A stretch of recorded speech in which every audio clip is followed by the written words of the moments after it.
Hey everyone, welcome to Paranormal M channel. How's your night going?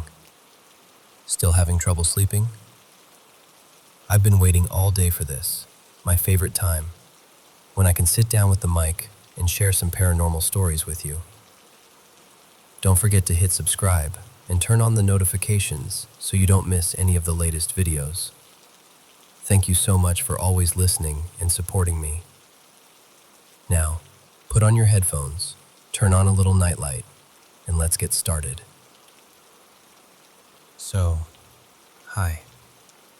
I don't really know how to start this without sounding crazy, but I'll just talk to you the way I'd tell a friend over coffee.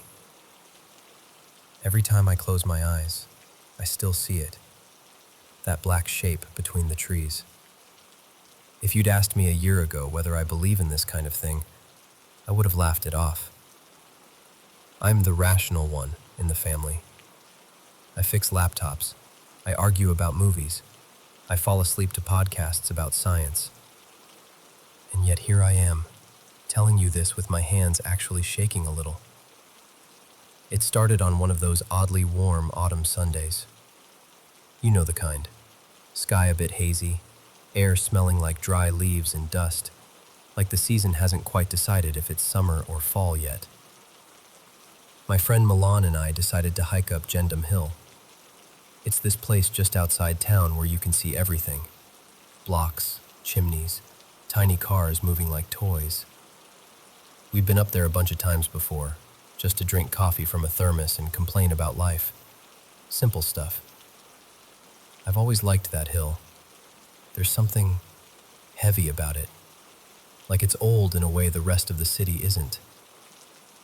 My grandma, Baba Rada, used to say the Turks named it Jendem, hell, because the hill keeps its own company at night. She'd tell me, if you hear footsteps there after dark, you keep your mouth shut. You don't ask who it is. I used to laugh and roll my eyes. I don't laugh at that story anymore. That day it was late afternoon, maybe 4 or 5. The sun was still strong, and the heat made the air wobble over the rocks.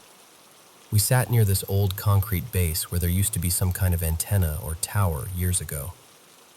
From there, the city below looked small and harmless. We talked about work, about his girlfriend, about how nothing ever changes and somehow everything changes too fast. You know, normal stuff. At some point, I noticed he'd gone quiet. I looked over, and Milan was squinting toward the tree line on the slope. He nudged me with his elbow and said, really softly, "Hey, do you see that? Down there?" At first, I thought it was just a guy, maybe another hiker in dark clothes. But the longer I stared, the stranger it looked. It wasn't standing quite right. I couldn't see arms or legs or a face. There was no shine, no folds of fabric, nothing to catch the light. It wasn't just dark, it was wrong. Like a piece of the hill had been cut out and replaced with pure black. You know how shadows still look like they're part of the world? This didn't. It looked like the world had a hole in it. That's when the smell hit me. At first I thought maybe a transformer had blown somewhere nearby. It smelled like burnt metal, hot and sharp, but underneath it was something rotten, like meat left out in the sun. My stomach turned. Milan swore under his breath and said, "We should go. Let's just go." I wanted to get up. I really did. But it felt like someone had poured wet cement into my legs. I was breathing, my heart was pounding, but my body wouldn't listen. The thing, whatever it was, turned toward us. It didn't move the way a person does. It was like the space around it tilted. One second it was facing the trees, the next second it was facing us, and I never saw it turn. It just shifted, and the world bent around it. The air got heavy, like before a storm, but there were no clouds. Everything went silent. And I mean silent. No wind in the grass, no insects, No distant traffic from the city. It was like someone pressed mute on the whole world. Then I heard it. I don't know how long that lasted. A few seconds, a minute. Time just dropped. And then, as suddenly as if someone flipped a switch, it was gone. No walking away, no fading. Just one moment it was there. The next, there was a patch of ordinary trees and dry grass, like nothing had ever been wrong. I gasped like I'd been underwater.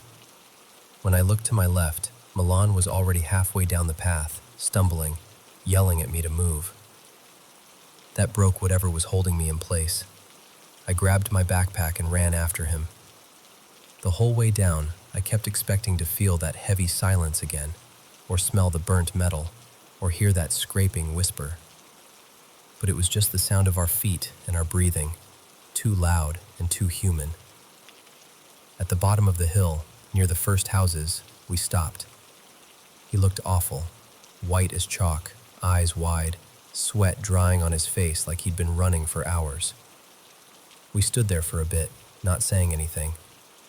Finally, he shook his head and muttered, almost too quietly to hear, "Don't come looking for me after this, okay? I don't want to talk about it.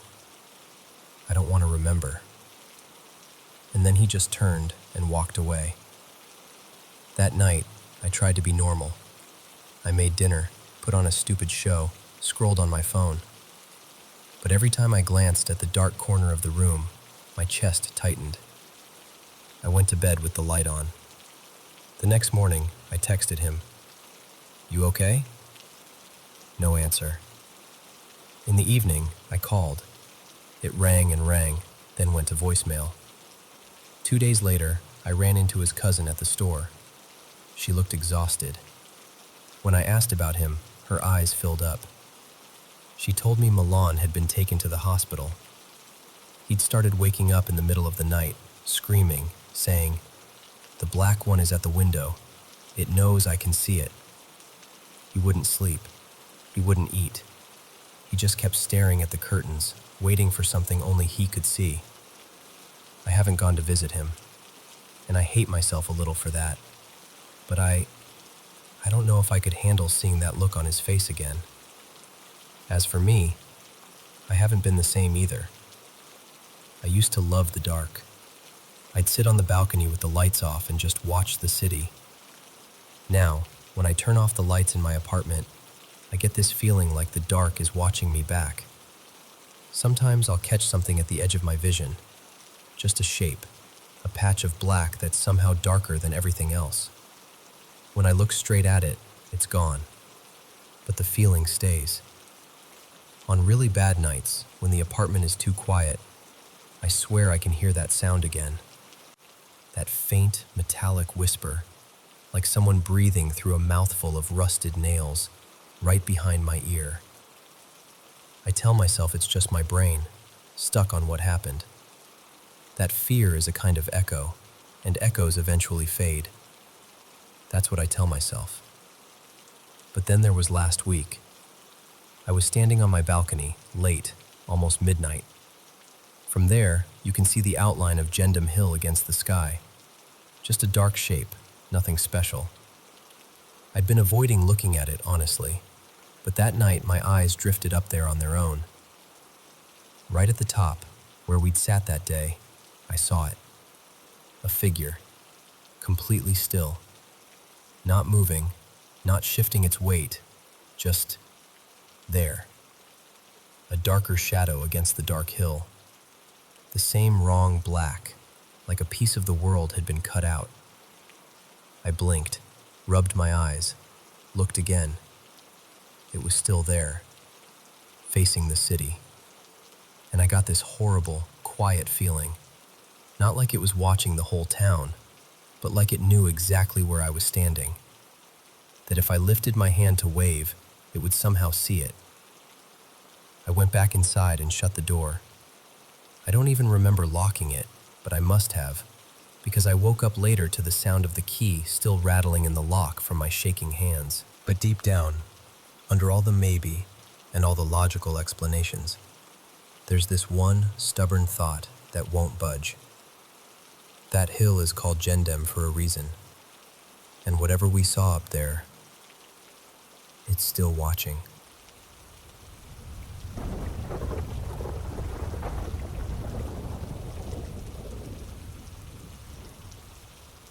So, I haven't thought about that summer in a long time, but now that it's in my head, it won't leave. I grew up in this small town in Bulgaria, near the hills. Back then, when we were teenagers, we were always sneaking around places we weren't supposed to be. Old factories, half-collapsed barns, abandoned schools.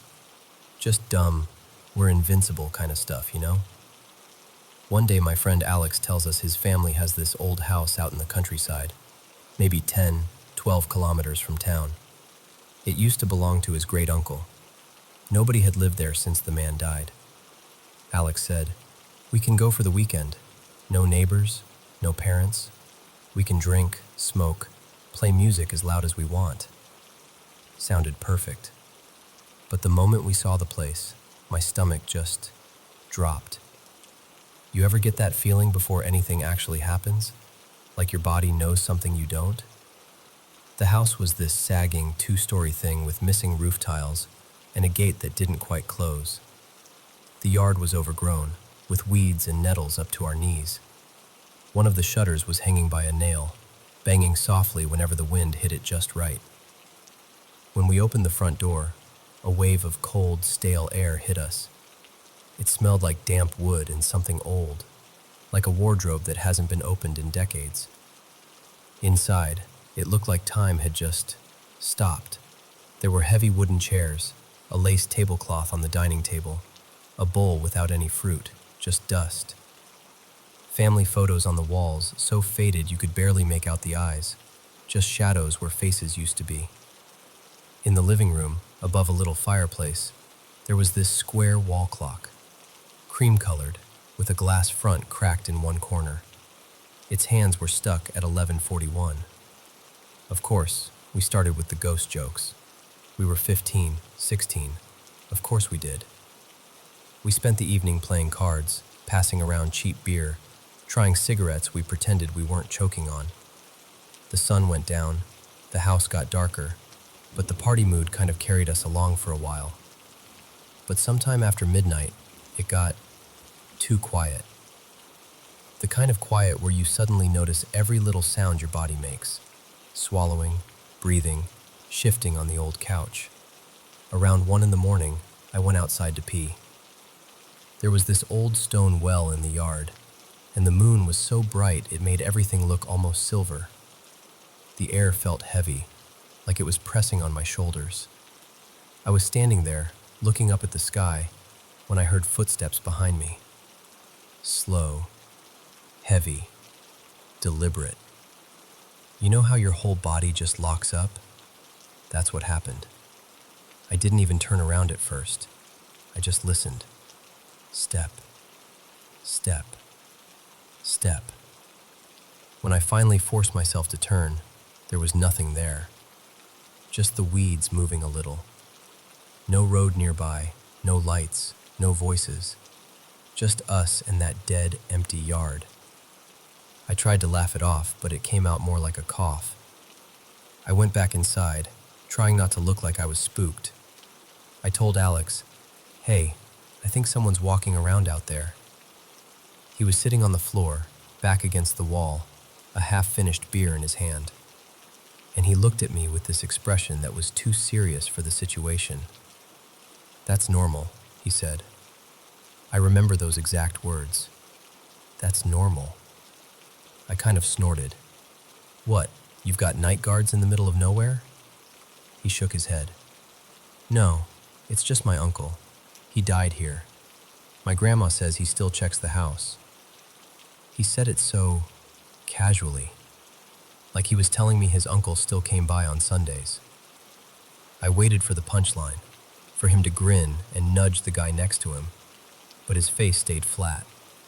A little sad, actually. It sounded like something heavy falling. A chair, maybe.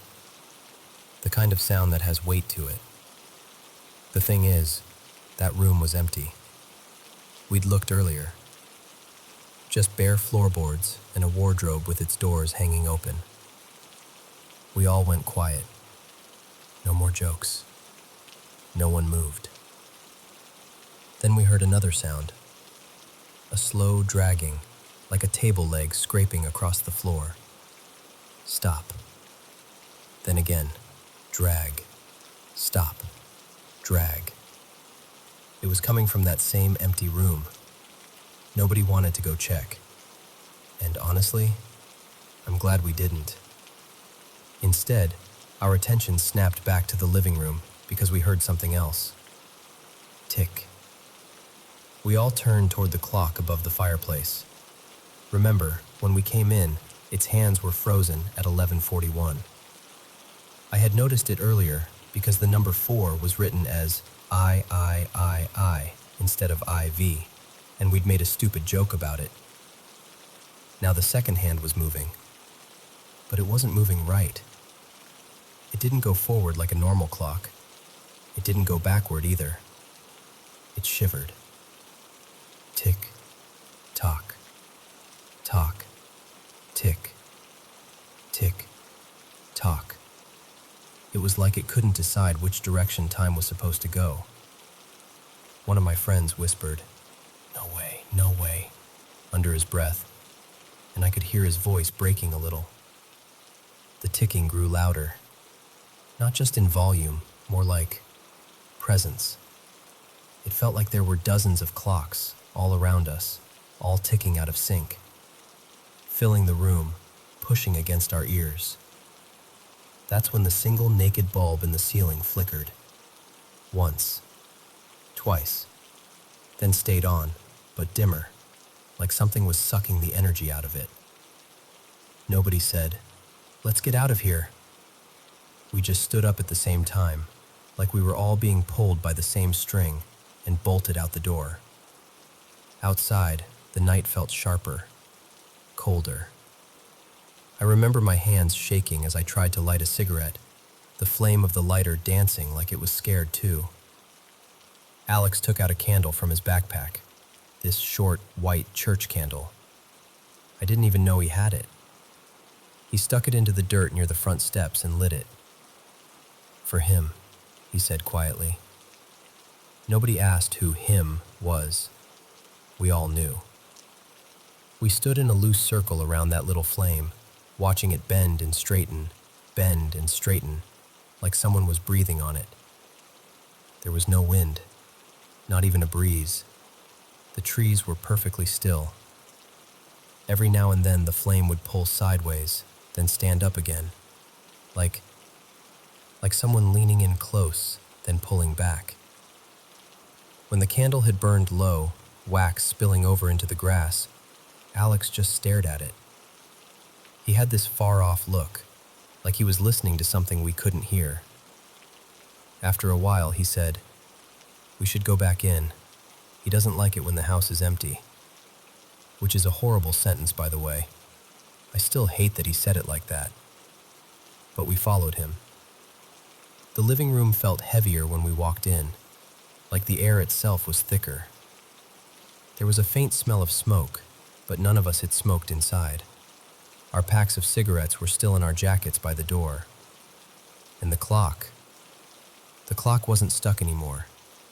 The hands were moving. Smooth, normal, easy. The second hand ticked like any other clock.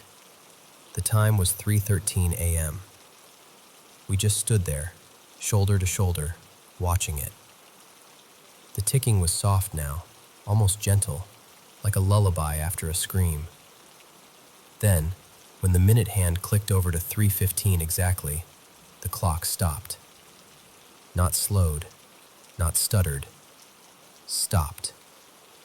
The tick disappeared so suddenly, it was like someone pressed mute on reality. That silence. I can't explain it properly. It wasn't just no sound. It felt full, like the room was listening, like something had just finished what it came to do. I looked over at Alex. All the color had drained from his face. His eyes were shiny, but he wasn't crying. He just stared at the clock and whispered, "He's done." None of us argued. We grabbed our bags, our bottles, whatever we'd brought, and left the house as quickly as we could without breaking into a full sprint. Nobody wanted to be the one who started running first. The walk back to the main road was quiet. No jokes, no teasing, no, "That was crazy, huh?" We just trudged along the dirt path, listening to the crunch of our footsteps. In the years after, that house got sold, then renovated. Then I heard it burned down. I don't know what's true and what's small-town gossip. I never went back to check. Alex and I lost touch eventually, like people do. Life moved on. Different cities, different jobs, different problems. But sometimes, when I'm up late at night and the apartment is completely still, there's this moment right before I fall asleep when I swear I can hear a clock I don't own. Tick-tock, tock-tick. And here's the thing. I will tell anyone who asks that I don't believe in ghosts. But I've never, not once, asked Alex what actually happened to his uncle in that house. And I don't think I ever will.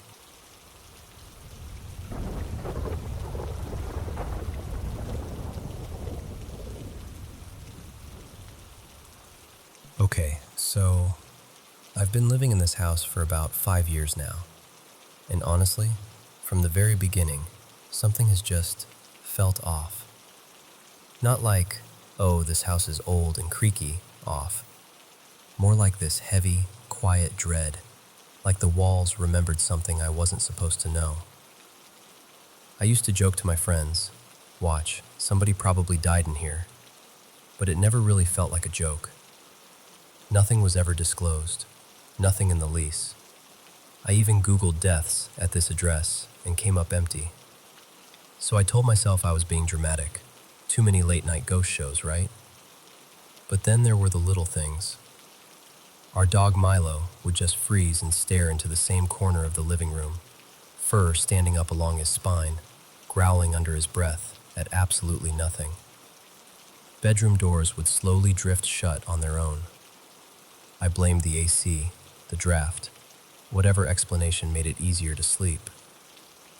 There were knocks in the hallway at night, like someone tapping on the wall with their knuckles. Random bumps, the occasional shadow that would flicker just at the edge of my vision, so I'd whip my head around, only to realize it might have just been my hair in my peripheral. I kept telling myself that. It's nothing, it's just me. My older daughter, Lily, was 3, maybe 4 at the time, and she hated walking down the hallway alone once it got dark. She would stand there, right at the edge of the light, and say, "Come with me, Mommy," even if she was just going to grab a stuffed animal from her room. I shrugged it all off. You do that a lot when you need life to stay normal. Then a few years passed, and I got pregnant with our second baby, Nora. That's when the energy in the house shifted. It went from occasionally creepy to constantly watched. It felt like eyes on the back of my neck all the time. I'd be washing dishes, and it was like someone was standing right behind me, just outside my line of sight. I'd turn around, thinking maybe it was my husband, Mark, and there'd be no one there. One weekend, my mom came over to house sit while we were out of town. She's tough. She doesn't scare easily. She was sitting in the garage on a little folding chair, lacing up her shoes to do some yard work. It was quiet, middle of the afternoon, bright daylight. There's a door that connects our garage to the laundry room. She's tying her laces when she hears this knock on that door. 3 slow, heavy knocks. She told me later she just stared at the door, waiting for someone to open it. But nobody did. And then the knocking started again, harder this time. Bang, bang, bang. Like whoever was on the other side was mad she hadn't answered yet. She said it felt like the sound was coming not just from the wood, but from inside the house itself. That was it for her. She grabbed her keys, hit the button for the garage door, and literally walked out before it fully opened. She called me from her car and said, "I love you, but I'm not going back in there alone. Call me when you're home." And that was unsettling, to say the least. Then Nora was born. We finally brought her home from the hospital. You know how it's supposed to feel when you bring a new baby into the house? Warm, soft, full of that sleepy newborn peace. It wasn't like that. The closer you got to our room, the more it felt like there was this pressure pushing against your skin. And the worst of it seemed to be coming from the walk-in closet off our room. I could stand in the doorway and feel this hum, energy or something.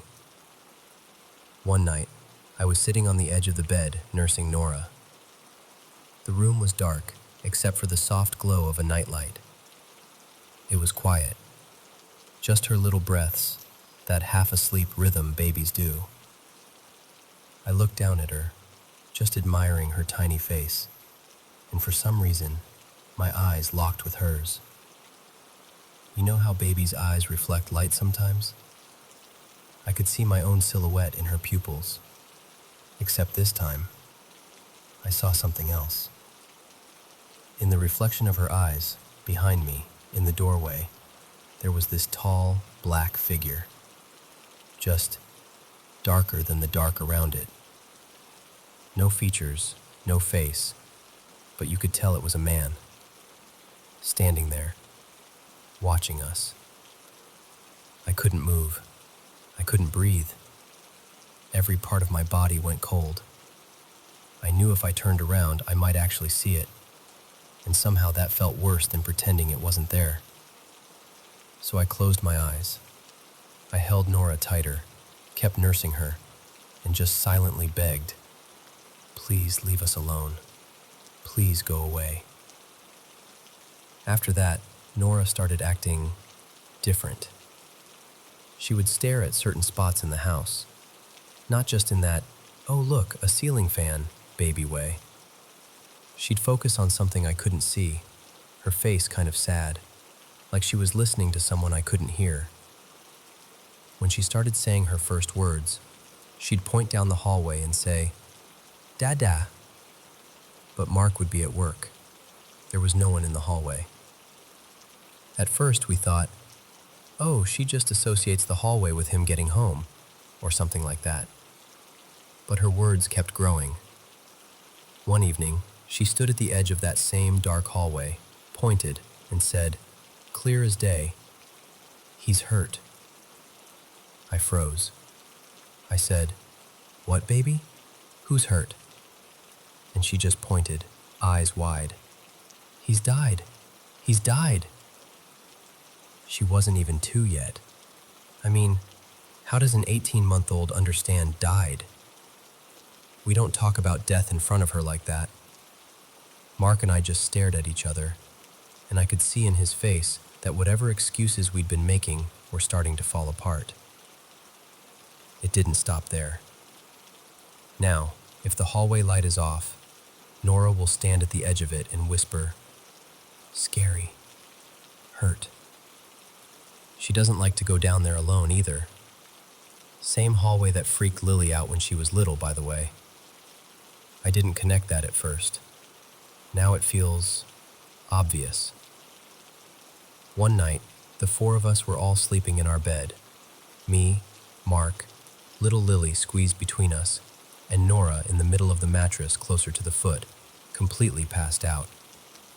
We'd been watching TV, winding down, and I finally clicked it off. The room went dark except for a little sliver of light from the hallway. We're lying there in the quiet, just about to drift off, when Nora suddenly bolts upright. Just shoots straight up from dead sleep, points at the ceiling over our bed, and in this bright, cheerful little voice goes, "Hi!" I swear, my soul left my body. Mark sat up so fast he nearly knocked the headboard. We both just stared at the spot she was waving to, and of course, there was nothing there. We turned the TV back on right away, like the light and noise could somehow push whatever it was away. Lily pulled the blanket up to her chin and wouldn't look at the ceiling at all. That's when I started really digging. I did more searches, asked a few neighbors, pieced together little comments my landlord had made over the years, and sure enough, I finally found out. Someone did die in this house. It was my landlord's father. From what I could gather, it was sudden, some kind of illness he hadn't told anyone about. One day he was here, the next he was gone. He passed in the house, and not long after that, her mother moved out. Never came back. My landlord, let's call her Mrs. Reyes, has had chances to move in herself. I've heard her son, Eric, gently push her, saying she should either sell the place or fix it up and live here. She always brushes it off. She'll say things like, No, that house is fine as a rental. Or, I just don't see myself there. She needs a better place for herself. She's even said that.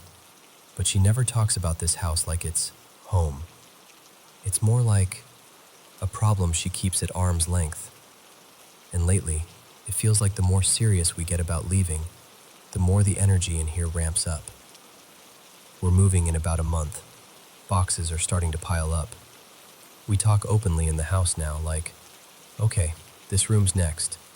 And I catch myself wondering if whatever is here can hear us.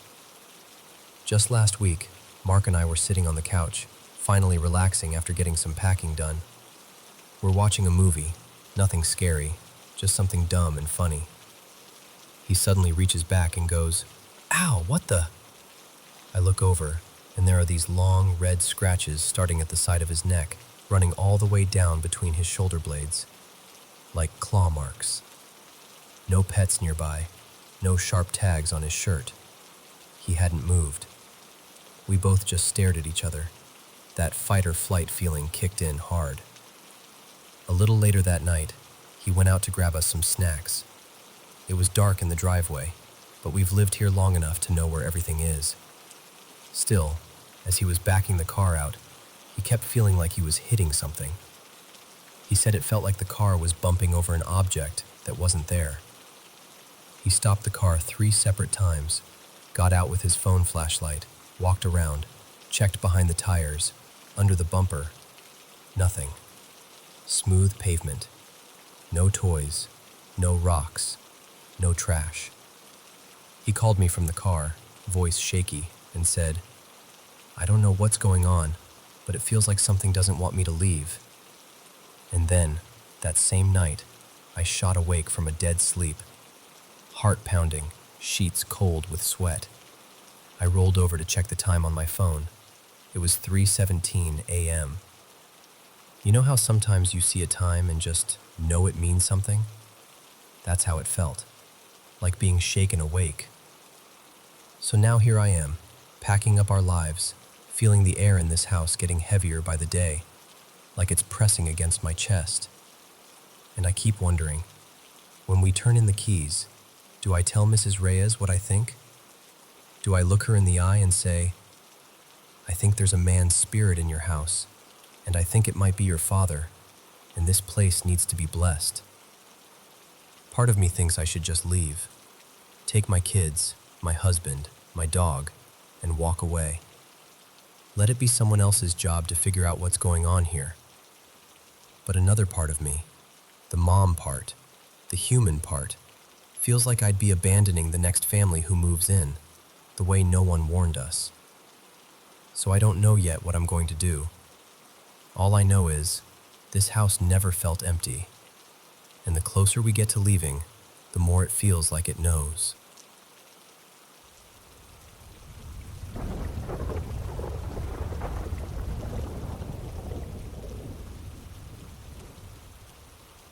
It happened quite a while ago, back when I was still studying under my spiritual teacher, Pak Surya, in Yogyakarta. That night, it was around 10:30. I was riding my old motorcycle, and he was sitting behind me, calm as always. We were heading toward the outskirts of the city, to a place people often whispered about, a spot known to be haunted. Our purpose sounded simple: practice deep meditation, learn to quiet the mind, open the heart, and feel the rhythm of nature. Under his guidance, I was supposed to learn how to sense and absorb the subtle energy of the universe. The ride started out peaceful. The moon was almost full, bright enough that we barely needed the streetlights. The outer road wasn't too crowded back then, just a wide strip of asphalt stretching ahead of us. The night air was cool, and the wind against my jacket felt soothing. The engine hummed steadily, and for a moment, I felt like everything was in perfect balance. Then, out of nowhere, a light mist started to fall. Not quite rain, just tiny droplets carried by the breeze. They brushed against my face, and suddenly the coolness felt different, sharper. It sent a chill straight down my spine. You know that feeling when the hairs on the back of your neck stand up for no obvious reason? That's exactly what happened. I suddenly felt observed, like something I couldn't see had quietly turned its attention toward us. Behind me, Pak Surya gently tapped my shoulder. "Slow down, pull over for a bit," he said softly. I didn't argue. I eased off the throttle and steered the motorcycle to the roadside. As we came to a stop, I realized how strange the road felt. Normally, even late at night, there would still be a passing truck, a distant motorcycle, some headlights in the distance. But right then, nothing. No engines, no lights, no people. It was just us. I looked to the left and right, trying to figure out why he'd asked me to stop. On one side, there were dark trees and bushes. On the other, land that looked empty in the dim light. The moon reflected faintly on the damp asphalt, like a pale ribbon stretching ahead. The silence started to press in on me. The calm I'd felt earlier slowly turned into uneasiness, and then into something heavier. The air felt occupied, if that makes sense, like the place itself was holding its breath. My heart began to beat faster. I didn't know what we were waiting for, but my body seemed to know something was coming. Pak Surya didn't move. He sat straight, eyes fixed on the darkness ahead. His face, usually relaxed, was serious, almost stern. When I glanced at him, I suddenly understood. This wasn't just a quiet pause on the road. This was part of the lesson he had never mentioned. The atmosphere shifted. The cold in the air felt like it had a weight to it. My hands started to tremble on the handlebars. My legs felt weak. My breathing turned shallow, and a thin layer of cold sweat formed on my back. To be honest, deep inside, I regretted coming with him that night. Before that fear could swell into full-blown panic, he leaned forward and placed his palms close to my face, without touching me. His hands hovered there, and he began to whisper a short incantation, so quietly that I couldn't make out the words, just the rhythm of his breath. The moment he finished, I felt something, like a warm current spreading from my chest to my arms, my head, down to my feet. The trembling eased just a little, but at the same time, my senses sharpened. It was as if a thin curtain had been pulled away from my eyes, and then I saw it. At first, my mind refused to accept what I was seeing. It was a snake, but not like any normal snake. Its body was as thick as an oil drum, maybe thicker. The length of it stretched across the road and kept going. I couldn't see where it ended. Its scales were a strange mix of golden and greenish copper, each one almost as big as my palm, catching and reflecting the moonlight with every slow ripple of movement. I could hear it too, the faint scraping sound of its scales against the damp asphalt, like someone dragging heavy chains very slowly. That sound, it still echoes in my memory. All the strength drained from my body. My hand slipped slightly from the handlebars, and I almost toppled over. But again, Pak Surya was there.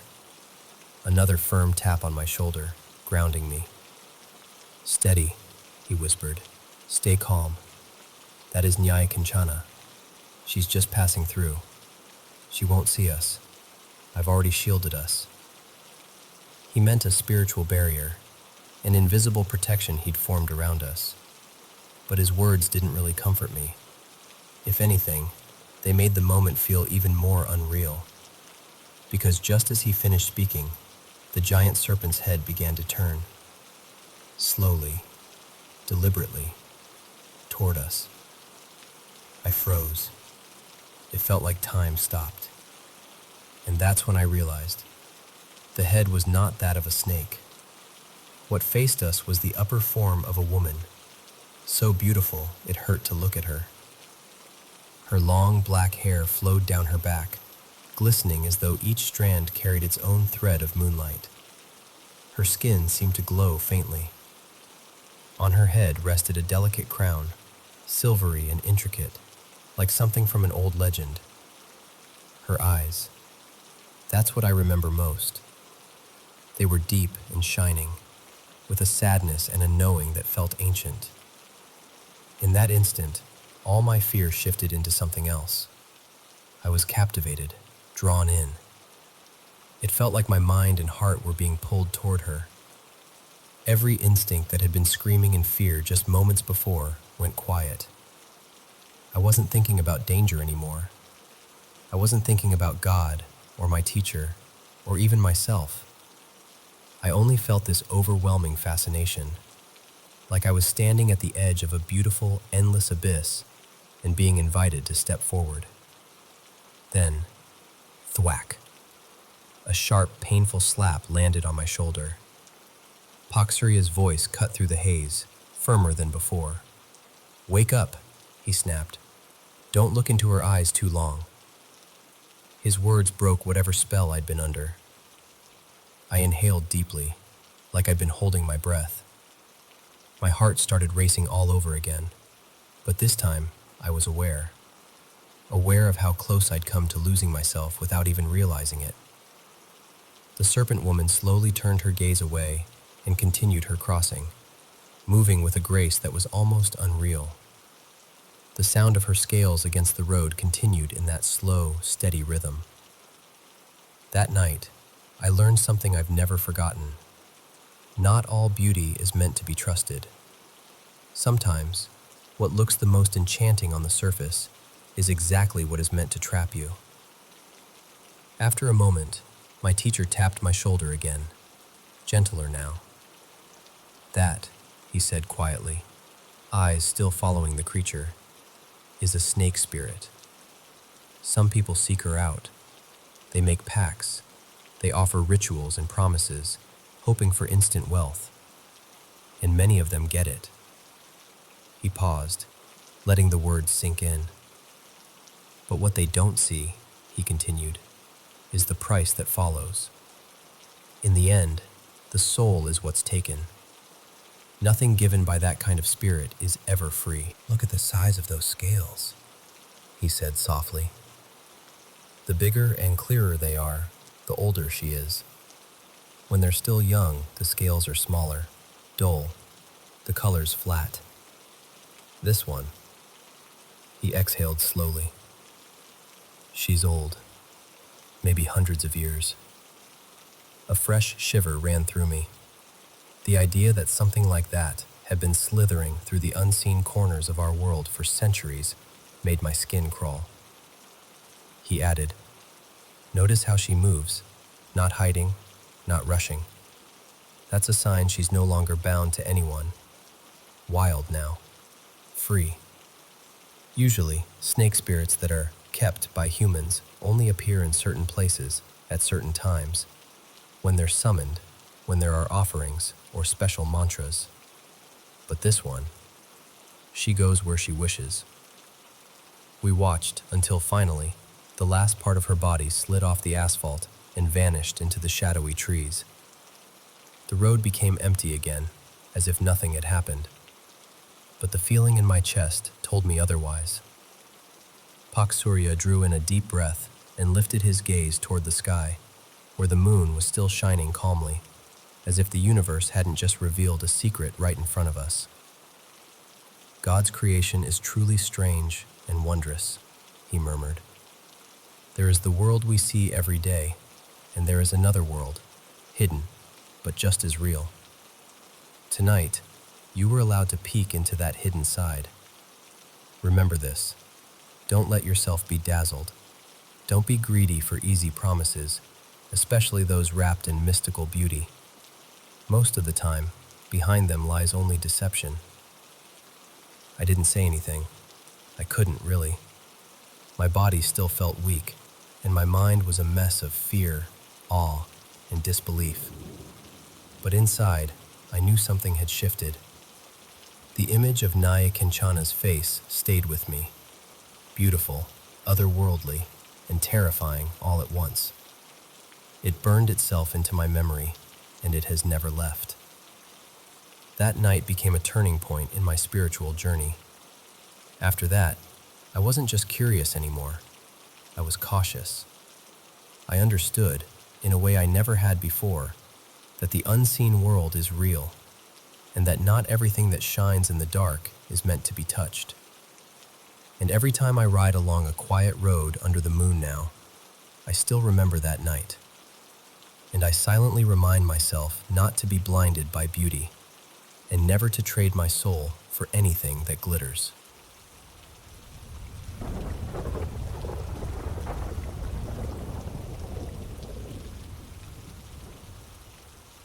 So, I have an older brother. Let's call him Rio. I'm May, by the way. Rio's 2 years older than me, and ever since we were kids, he's always been different. Not in a bad way, just quieter, more serious, sensitive. When other boys were outside kicking soccer balls around, yelling and scraping their knees, he'd be inside, sitting cross-legged on the floor with a comic book or watching old movies. He hated loud noises. Even the sound of the vacuum cleaner made him frown and leave the room. I was the complete opposite. I was always running around outside, laughing too loud, coming home with dirt on my clothes and new stories about friends my parents had never heard of. Our relatives used to shake their heads and joke, "Are you sure these two weren't switched at birth?"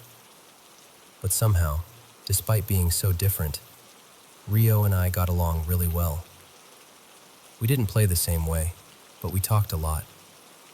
We'd sit side by side on the couch, watching the same shows, sharing the same comic books. He'd point out little details in the panels that I never noticed, and I'd tell him the gossip from school. Back then, our family didn't have much money. We lived in this old, creaky rental apartment at the end of a narrow alley. The wallpaper was peeling, the pipes rattled, and the windows whistled when the wind blew. But that was just normal for us. One day, when I was still in elementary school, I remember looking at Rio and suddenly realizing he didn't really have any friends. I asked him, kind of bluntly, "Hey, Rio, aren't you lonely? You don't really have any friends, right?" He didn't get mad. He just answered calmly, "I'm not lonely. I have 2 friends here in the apartment. I talk to them all the time." That threw me off. "In the apartment? Where?" I asked. "I've never seen them." He said, like it was the most natural thing in the world, "They don't come out when everyone's awake. It's too noisy. They come out at night, when it's just me. That's when we talk." It sounded strange, but Rio was always scribbling stories in notebooks and making up worlds and characters. So I thought, okay, it's just his imagination again. I remember him mentioning those 2 friends a few more times over the years, casually, as if they were real people I just happened to miss. Time passed. I started middle school, and Rio was already in high school.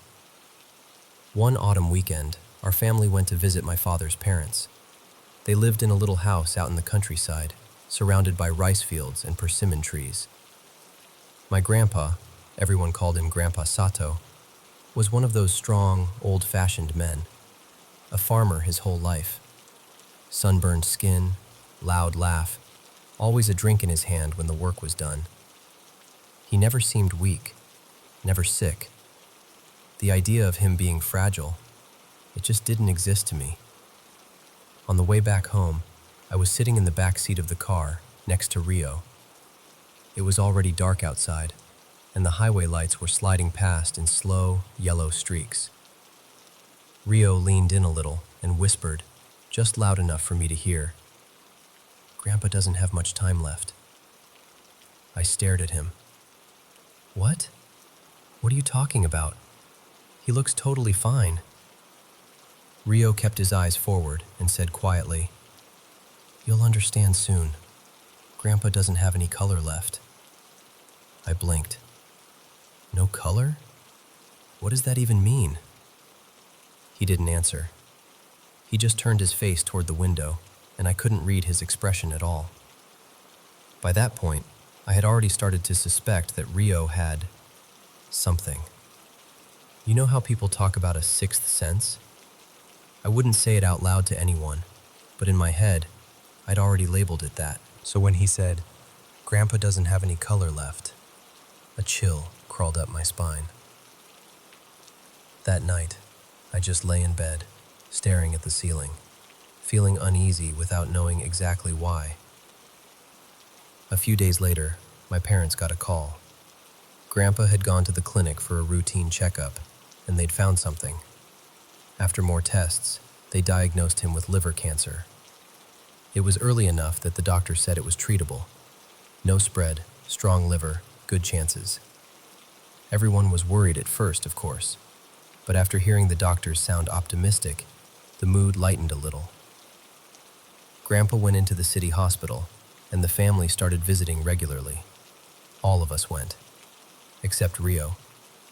He came along on the day of Grandpa's surgery.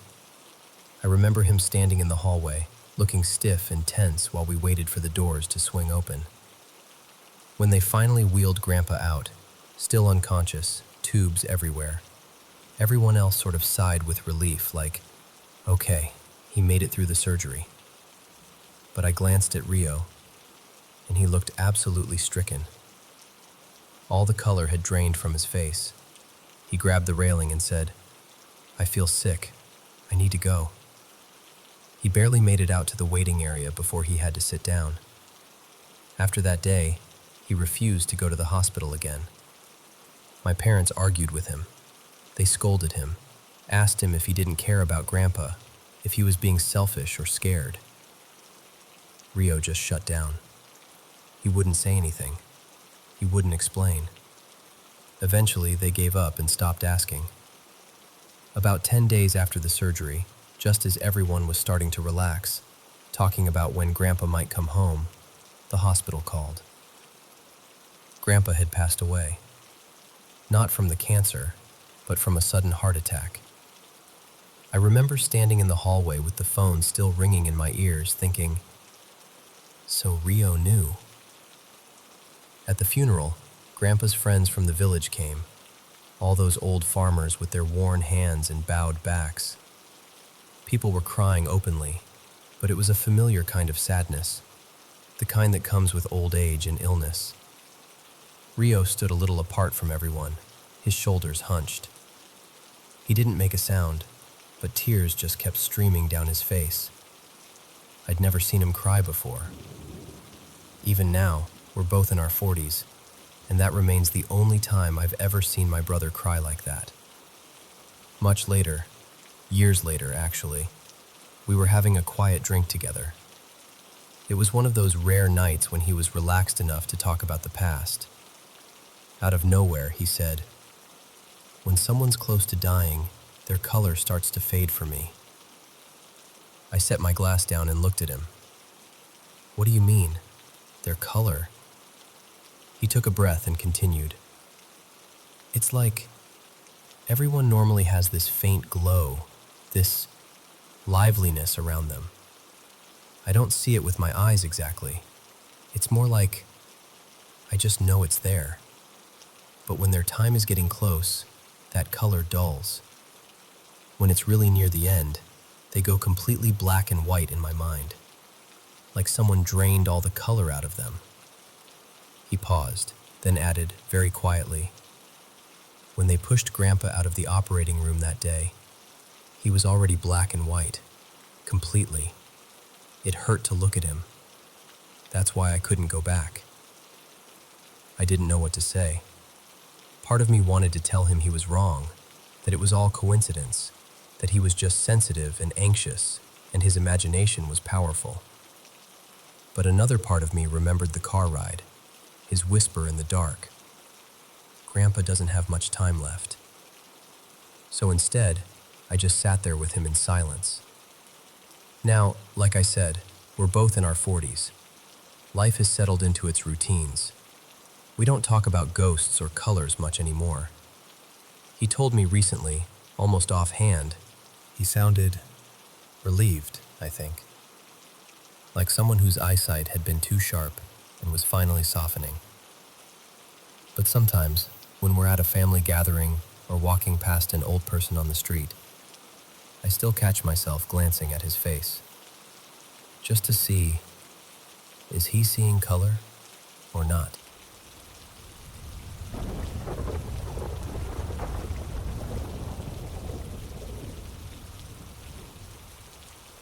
So, let me tell you this story from the beginning. A few years ago, I went to San Francisco with my friend, who I'll call Mia. We were doing all the classic tourist things, taking photos near the bay, eating way too many snacks, when we heard there was a craft beer and music festival happening near the pier. We went to check it out, but the place was packed. The line wrapped around the block, and one of the staff told us it'd be at least 2 or 3 hours before we got in. Mia and I just looked at each other like, yeah, no. We gave up and decided to wander over to a nearby shopping center instead. Inside the mall, there was this tiny fortune-telling booth tucked between a souvenir shop and a cafe. It wasn't a mystical fortune teller's house or anything, just some curtains, a small table, and a sign with peeling gold letters. Mia's eyes lit up. "I want to try it," she said. "Come on, it'll be fun." I didn't really care for fortune telling, but she looked so excited I just said, Okay, let's go." As soon as we stepped inside, the fortune teller, a middle-aged woman with tired eyes and bright lipstick, glanced at my face and actually flinched. It was so obvious and dramatic, like something out of a movie. I remember thinking, seriously? What kind of act is this? Mia sat down in front of her, and I took the chair right beside her. From that moment on, the woman never looked at me, not even once. She kept her eyes glued to Mia, shuffling her cards, tracing lines on her palm, and speaking in this calm, steady voice. She told Mia things like, "You should reconsider your friendships. Your social life is stagnant. You need new connections. Cut ties with the old and let fresh air into your life. Your luck will improve." I sat there listening, getting more and more irritated. I didn't say anything, but inside I was like, wow, subtle. I'm literally sitting right here.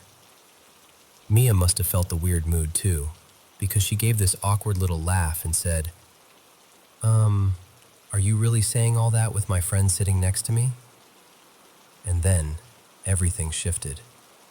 The fortune teller suddenly stood up. She finally turned to look at me, really look at me, and said in this firm, low voice, "This girl is truly a good person. You need to leave her." Both Mia and I just froze. Then the woman added, "If you care about her, you should leave her." I couldn't even process what she meant. I just stared at her, speechless. That's when Mia snapped. "That is so rude. What is wrong with you?" she shouted. We paid, more out of shock than anything, and rushed out of there. We ended up in a nearby bar district, drinking way too much and venting about how ridiculous that whole thing was. We laughed, we complained, we called the fortune teller crazy. 3 years later, Mia died from an aggressive form of ovarian cancer. She was in her early 20s. It was so sudden. Everything happened so fast I barely had time to understand it. By then, I was already married. My husband, let's call him Daniel, supported me more than anyone. He held me when I cried so hard I couldn't breathe. He stayed up with me on nights I couldn't sleep. He never told me to get over it. He just stayed. A few years after Mia passed, I had started to feel like I could live again without drowning in guilt. That's when Daniel suggested a trip to New York City. "We should get away for a bit," he said. "Just the two of us." There was a little fortune-telling shop there too. When I saw it, my chest tightened. I remembered that day in San Francisco with Mia. Because of that, and because I never really believed in that stuff anyway, we walked right past it. Both Daniel and I loved to drink, so instead we slipped into this small, old Chinese restaurant nearby. The place smelled amazing. Garlic, chili, something roasted, and I was already feeling happier. But as soon as we stepped inside, I noticed an elderly woman, maybe in her late 70s, sitting near the counter. She was staring at me. Not just glancing, staring. It made me uncomfortable in a way I couldn't explain. Daniel noticed too. He leaned toward me and whispered, "Do you want to go somewhere else?" We'd really been looking forward to trying the place, so I forced a smile and said, "It's fine. Let's stay. I'm probably just imagining things." The whole time we were eating, though, I could feel her eyes on me off and on. I tried to ignore it. The food was incredible, the drinks went down smooth, and Daniel's jokes started to make me laugh for real. After a while, with the buzz of alcohol and the warmth of the food, I kind of forgot about her. Eventually, it was time to pay. The old woman came over to us with a smile, thanking us for coming, speaking a mix of English and what I assumed was Mandarin. She seemed normal, gentle even. I remember thinking, see, I was just being paranoid. It's all in my head. Daniel must have thought the same. He smiled back, thanked her, and went up to the register to settle the bill. I stood up, grabbed my bag, getting ready to leave. And just then, the old woman leaned slightly closer to me. Her voice dropped so low only I could hear. "You shouldn't get too close to anyone," she said. "That person is really good. If you care about them, you should leave them." My mind went completely blank. A younger woman, probably the shopkeeper, rushed over, bowing her head over and over. "I'm so sorry," she said quickly. "She's been a bit forgetful lately. I'm really sorry." She gently led the old woman away. Daniel came back, instantly picking up on the tension in the air. "Hey, you okay? Don't let it get to you, all right?" I forced a small smile. "I'm fine," I replied automatically. But inside, I was anything but fine. We went back to the hotel, and I tried to convince myself it was just a weird coincidence. Just an old lady saying something strange. Just my imagination connecting dots that weren't there. 2 years later, Daniel died of pancreatic cancer. He was still in his 20s. By that point, cancer felt like a shadow that kept reaching into my life. My mother and father had both died of cancer when I was a teenager. The grandmother who raised me also developed cancer when I was young, though it progressed slowly because of her age. She stayed with me until I graduated from university, and then she was gone too. It feels like every time I truly, deeply attach myself to someone kind, they're taken away. And now there's someone new. There's a man, let's call him Ren, who has proposed to me. He knows I was married before. He knows I watched my husband die. He knows about some of my losses, and even knowing that, he still chose me. He's gentle and funny and a little clumsy. We're both still in our 20s, still trying to figure life out. When I'm with him, I feel this quiet kind of happiness. Like maybe I can really start over. Like maybe I'm allowed to. I want to believe that. I really, really want to believe that. This person is really good. If you care about them, you should leave them. You shouldn't get too close to anyone. I tell myself fortune telling is nonsense. I tell myself they were just strange coincidences, that people say weird things all the time, that our brains are wired to find patterns, even where none exist. But then I think about Mia. I think about Daniel. I think about my parents, my grandmother, and I can't help it. I get scared. Scared that loving someone deeply is dangerous. Scared that being close to me is somehow unlucky. Scared that one day I'll be standing in another hospital room, holding someone else's hand as they fade away. So here I am, talking to you, like I'm sitting across from you in a quiet cafe. I want to ask you something honestly, from the bottom of my heart. Do you think I should really ignore what they said? Do you think there's truly no need to believe in fortune telling? Even when its words keep lining up with the people I've lost?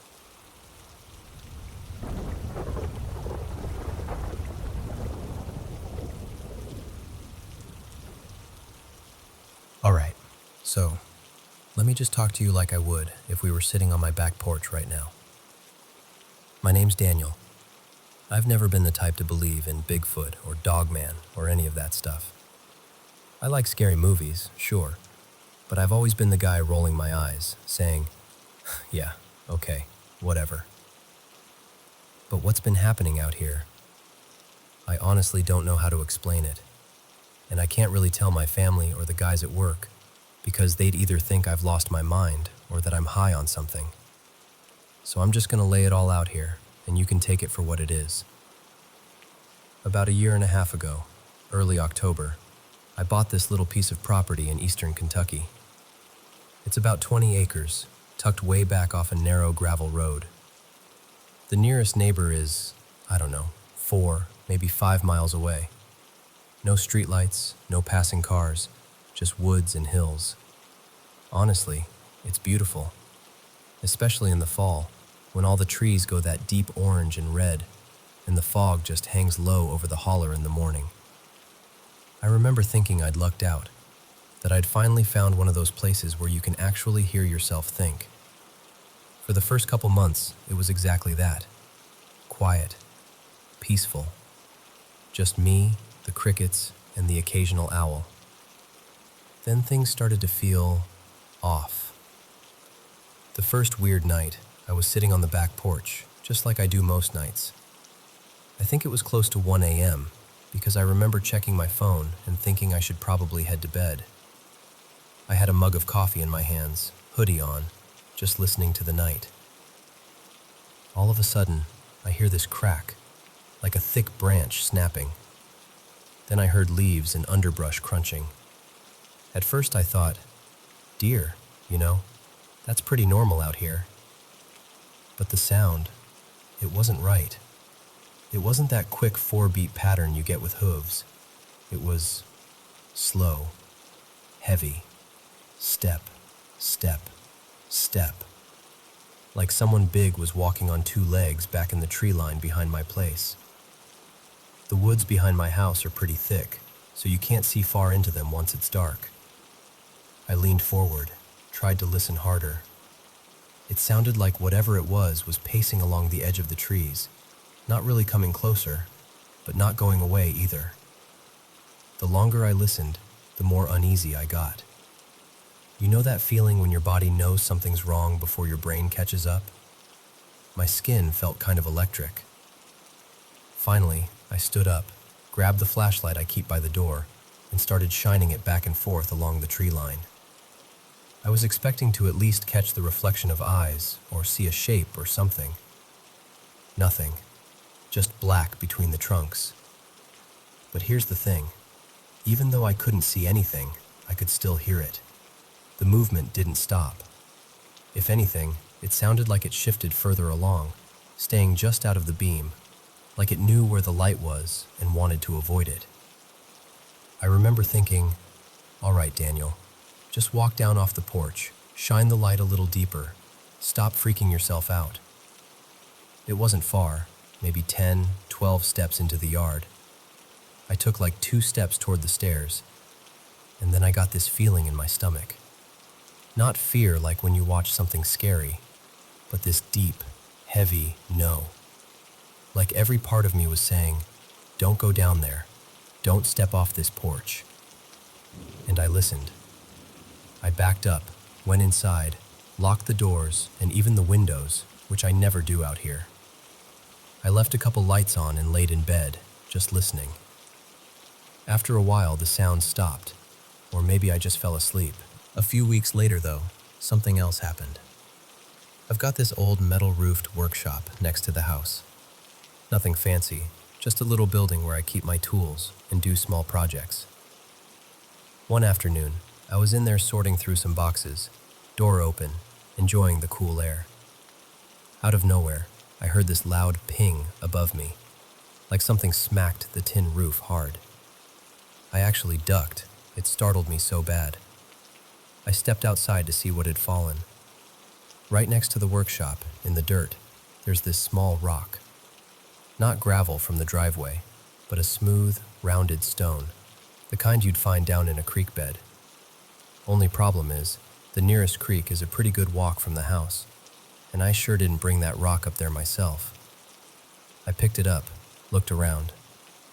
Trees, empty yard, no wind to speak of, just quiet. I can't say for sure a rock got thrown, but it didn't fall out of the sky, and it definitely wasn't there an hour before. That stuck with me. I told myself again that there had to be a normal explanation. Maybe a bird dropped it, maybe a branch caught it somehow, something dumb like that. You start making up these little stories so you don't have to think about the bigger, scarier ones. Then came the thing that really messed with me.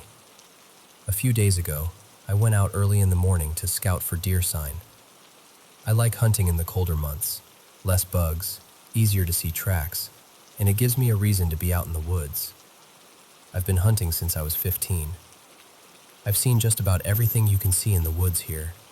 Deer mangled by cars, coyote kills, even a bear once, though that was years back. I was following an old game trail that cuts across the back of my property, just moving slow, checking for tracks and droppings. That's when I smelled it. If you've ever come across something dead in the woods, you know that smell. Heavy, rotten, almost sweet. This was that, but stronger. I followed it and walked up on a deer carcass. Only, it wasn't like any kill I've ever seen. The deer, looked like a young doe, was just torn apart. Not like something had eaten it clean. It was shredded. The rib cage was split open, like something had grabbed and pulled until it cracked. There were entrails tangled in bushes, some hung up in the low branches above, like something had just thrown them around. The hind legs didn't look chewed, they looked twisted, and the head was turned at an angle that didn't look right for a neck to break naturally. The antlers, if it ever had any, were nowhere in sight, and there weren't the usual bite marks around the belly or throat that you see with coyotes. I crouched down. For some reason, I needed to see up close, even though every part of me was saying I should just back away. I looked for tracks. There were prints in the mud, but they were a mess, like something heavy had stomped around there, smearing everything. I couldn't make out a clear pattern. What got me was the way the meat was torn. The cuts weren't clean like a knife, but they were too deliberate to be just teeth. Some of it looked like it had been ripped by something with a grip. I remember thinking, if something did this, it did it with hands. Now, I don't know of any animal out here that drags intestines into trees and rips a deer apart like it's trying to pull it in half. Not in that way. I stood there longer than I should have, just listening. The woods were dead quiet.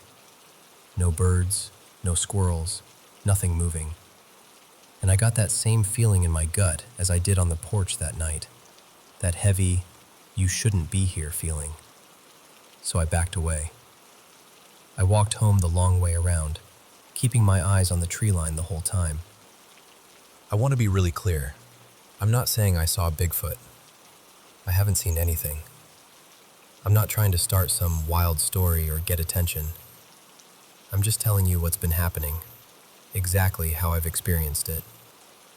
Whatever is out there doesn't feel like a regular animal, and it doesn't feel like a person either, because who in their right mind is walking around miles from the road in the middle of the night, throwing creek rocks at some guy's roof and tearing deer apart for fun? I still don't have any answers. I keep going back and forth between, there's got to be some normal explanation, and, no, this is not normal. All I know is this: something big is moving around in those woods. It walks on two legs, it doesn't like the light, and it's strong enough to take a deer apart in ways I've never seen before. I'm not telling you this to convince you of anything. I just needed to say it out loud to someone who might actually listen without laughing it off. So, that's it. That's what's been happening out here on my little piece of Kentucky. If you've ever seen anything like this, or heard of something that fits, I'm all ears. Because right now, I'm just a guy sitting in his house at night, listening to the tree line, and hoping whatever's out there decides to stay there.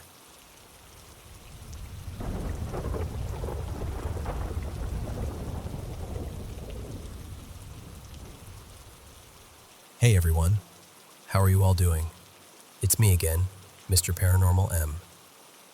This is my favorite time of day, sitting down with the mic and hanging out with you. My butt's a little sore from sitting so much, but honestly, I'm just happy knowing these spooky stories help you relax and fall asleep. If you've had any strange or mystical experiences, don't be shy, send them in. And of course, don't forget to subscribe and turn on notifications so you don't miss any of our new videos. Alright, go ahead and turn on your nightlight, and let's dive into tonight's supernatural stories together. So, let me tell you this story the way it really lives in my head.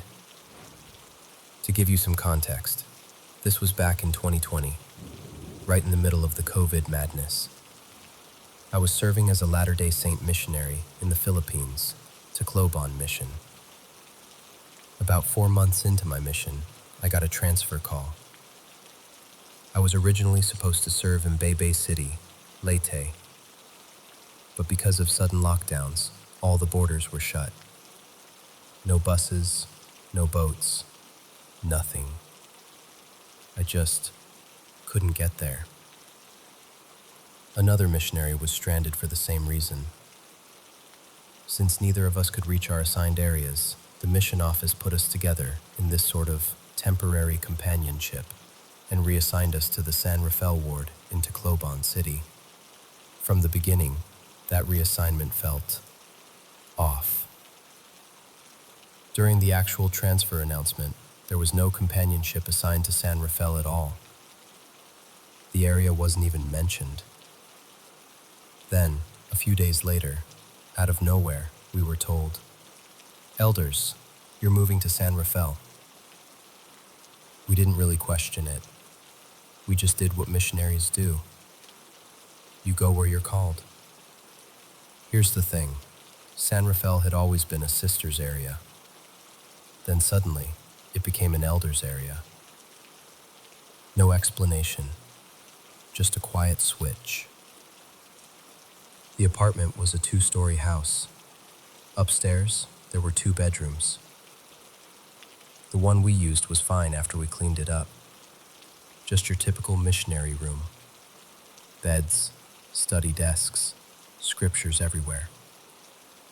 But the other room felt like time forgot it.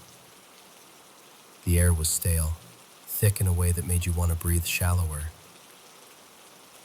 Dust covered the floor in the closets. There were old hangers on the clothing rods. like someone had once hung their proselyting clothes there and never came back for them. It looked like no one had entered for years. Downstairs was a dim living room where the curtains only let in this weak, tired kind of sunlight. Beside it was a small dining area, then the kitchen and laundry space.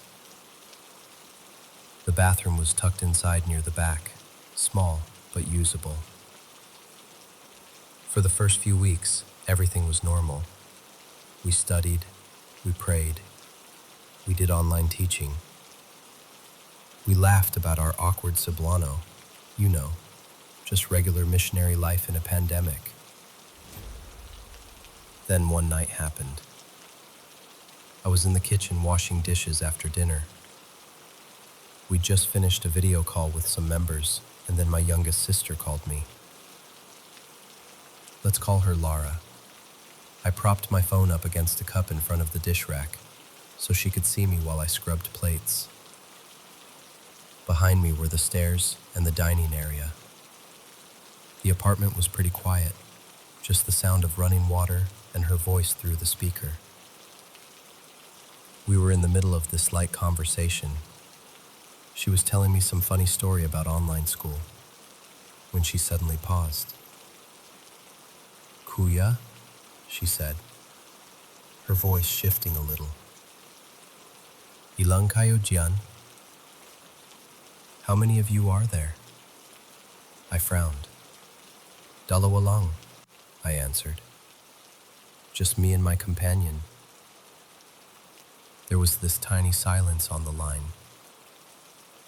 And then she said something that made every hair on my arm stand up. "Ang dami kasi ninyong nakaputi."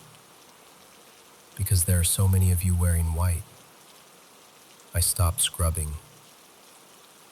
I remember the water still running, my hands halfway in the sink.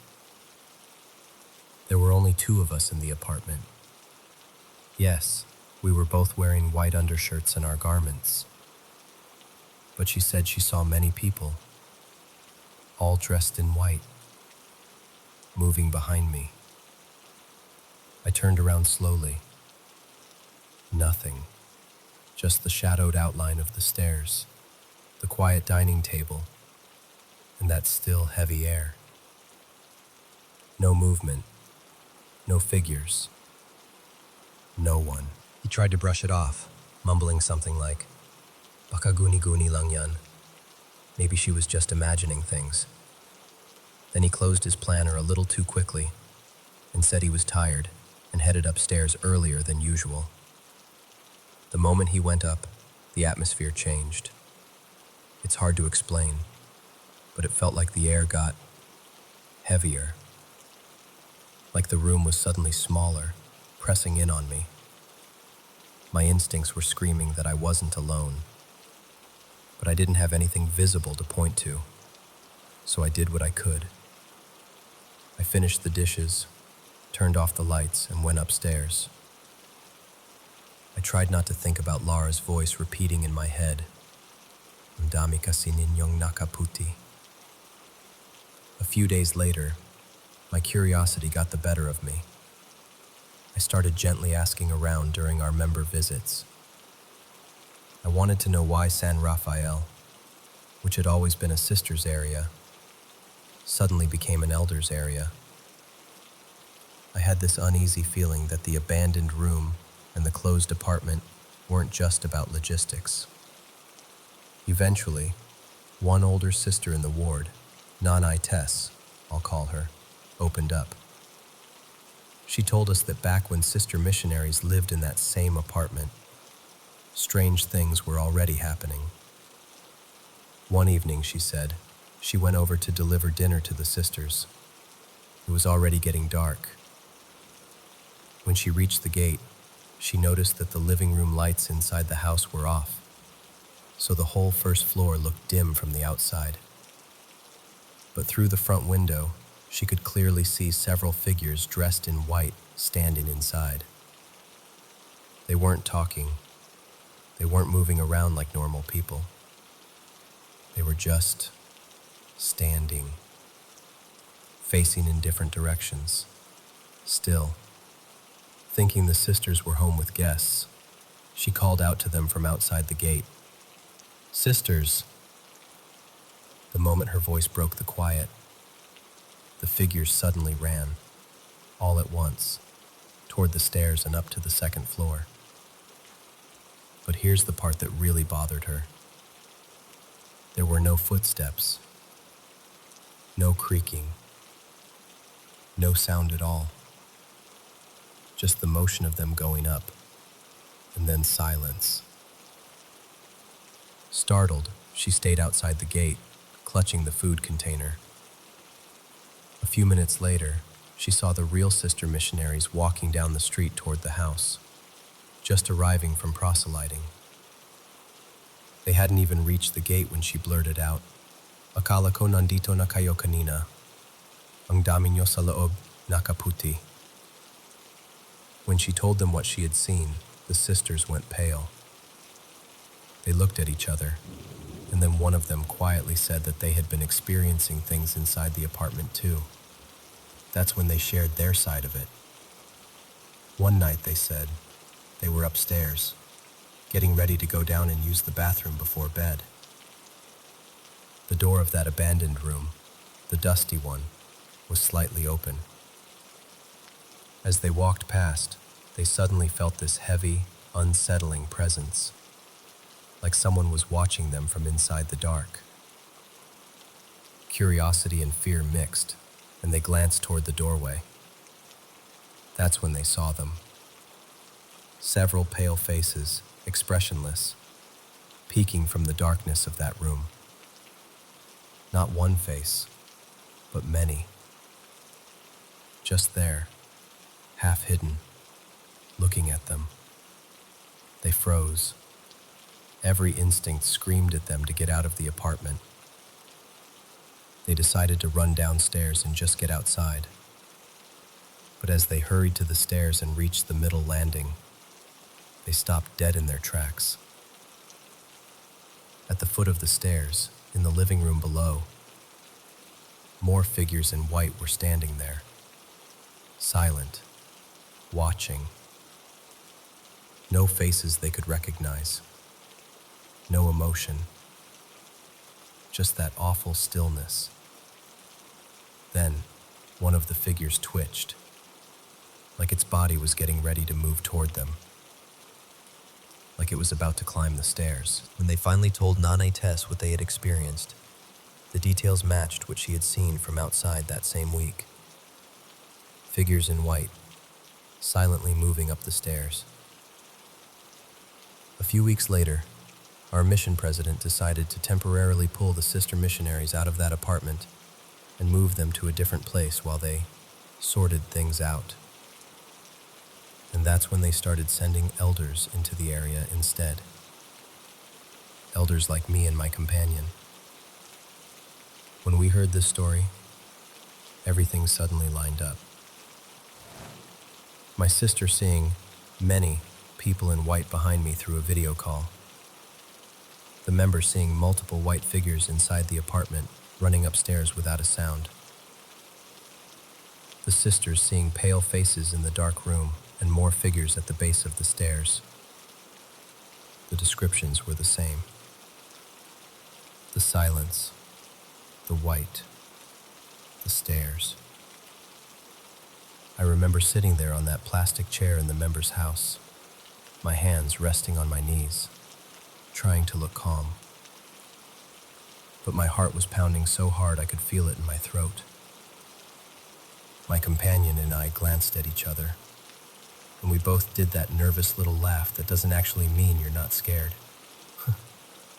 It's just what you do when you don't know what else to do. That night, on our way back to the apartment, we didn't talk much. We still prayed, still studied, still did everything we were supposed to do. Outwardly, we were normal missionaries. But inside, there was this quiet fear sitting between us, like a third companion we hadn't invited. Even now, years later, I still remember that video call with Lara so clearly. The way her voice shifted. The way she sounded uneasy but honest when she said, "Ang dami kasi ninyong nakaputi," because there are so many of you wearing white. The strange thing is, I never saw them myself. No matter how many times I looked over my shoulder, it was always just shadows and still furniture. But after hearing what the members saw, and what the sisters went through, and remembering what my own sister said that night, I can't help but wonder, maybe, just maybe, she really did see something standing behind me. Something that chose to show itself to her, but not to me. And that's the part that still gives me chills. Not what I saw, but what I never got to see at all.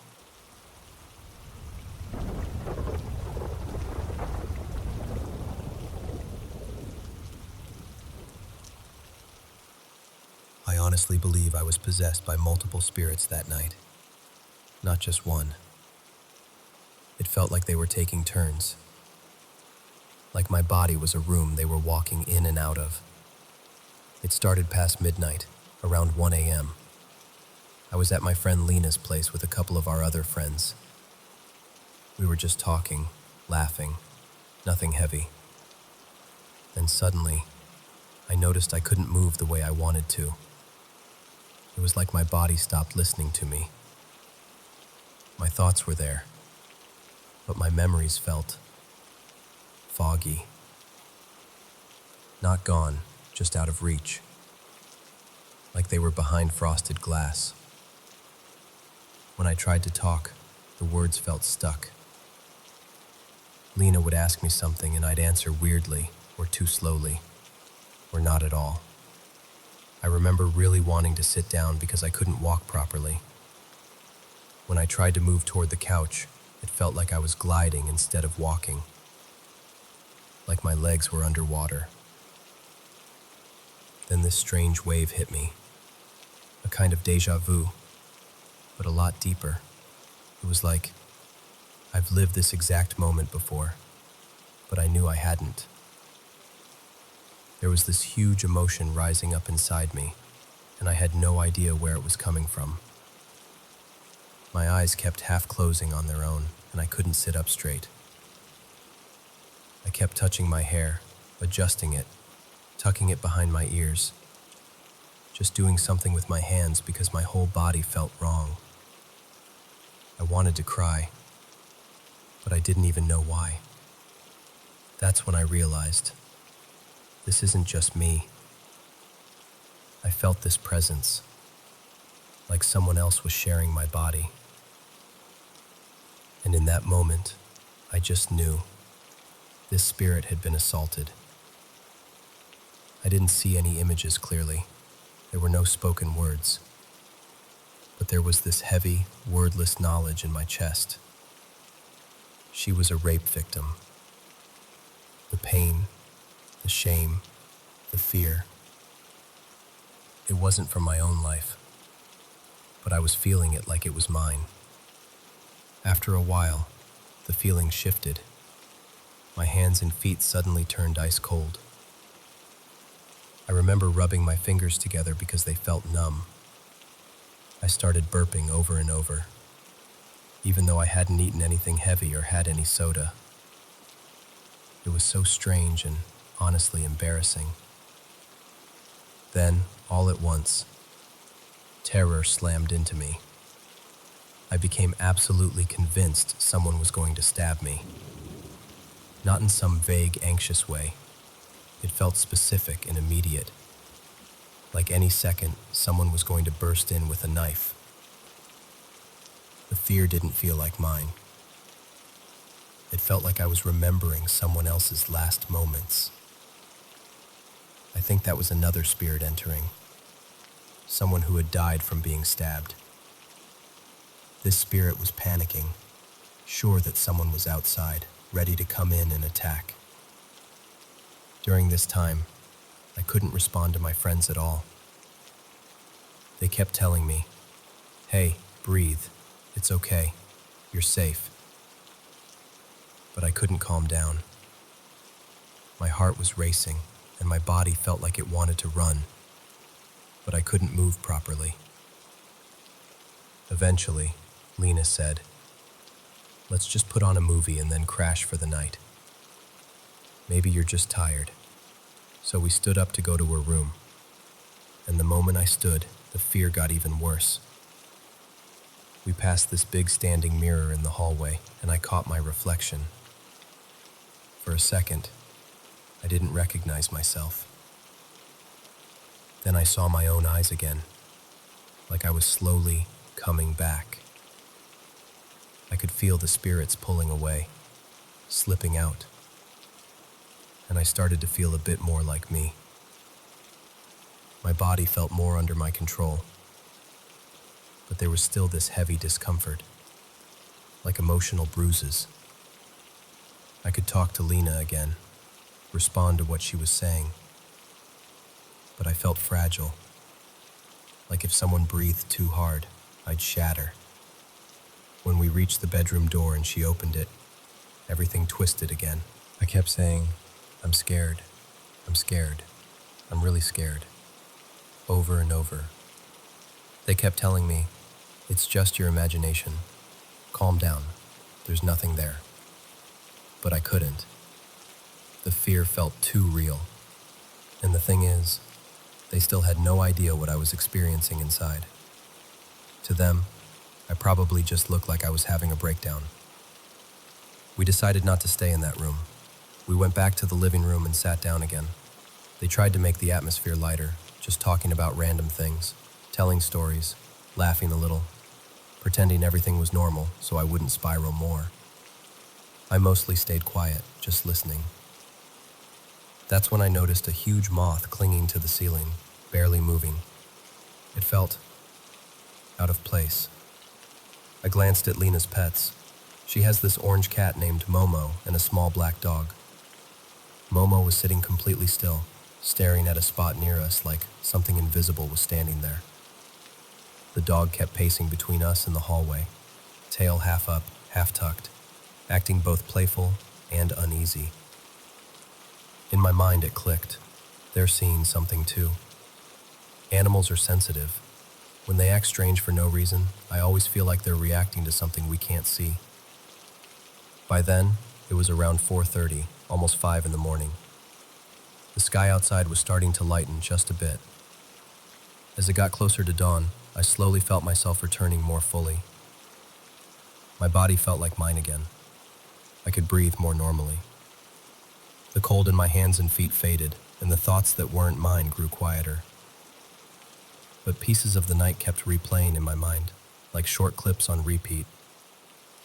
The heavy sadness, the stabbing fear, the red room, Momo staring at empty air. Now, it's been a full day since it happened, and my feelings are still all over the place. I feel sad because I honestly think there are souls that are stuck, still carrying their pain, still looking for a way to be heard or helped. I feel worried because I don't know why they chose me or why I can feel them so strongly. And I feel scared because this isn't the first time something like this has happened to me, and I'm afraid it won't be the last. But I'm telling you this because I need someone to hear it and not immediately call me crazy. Even if you don't fully believe in spirits, just believe that what I felt was real to me. And that night, for a few hours, I truly didn't feel like I was alone in my own body.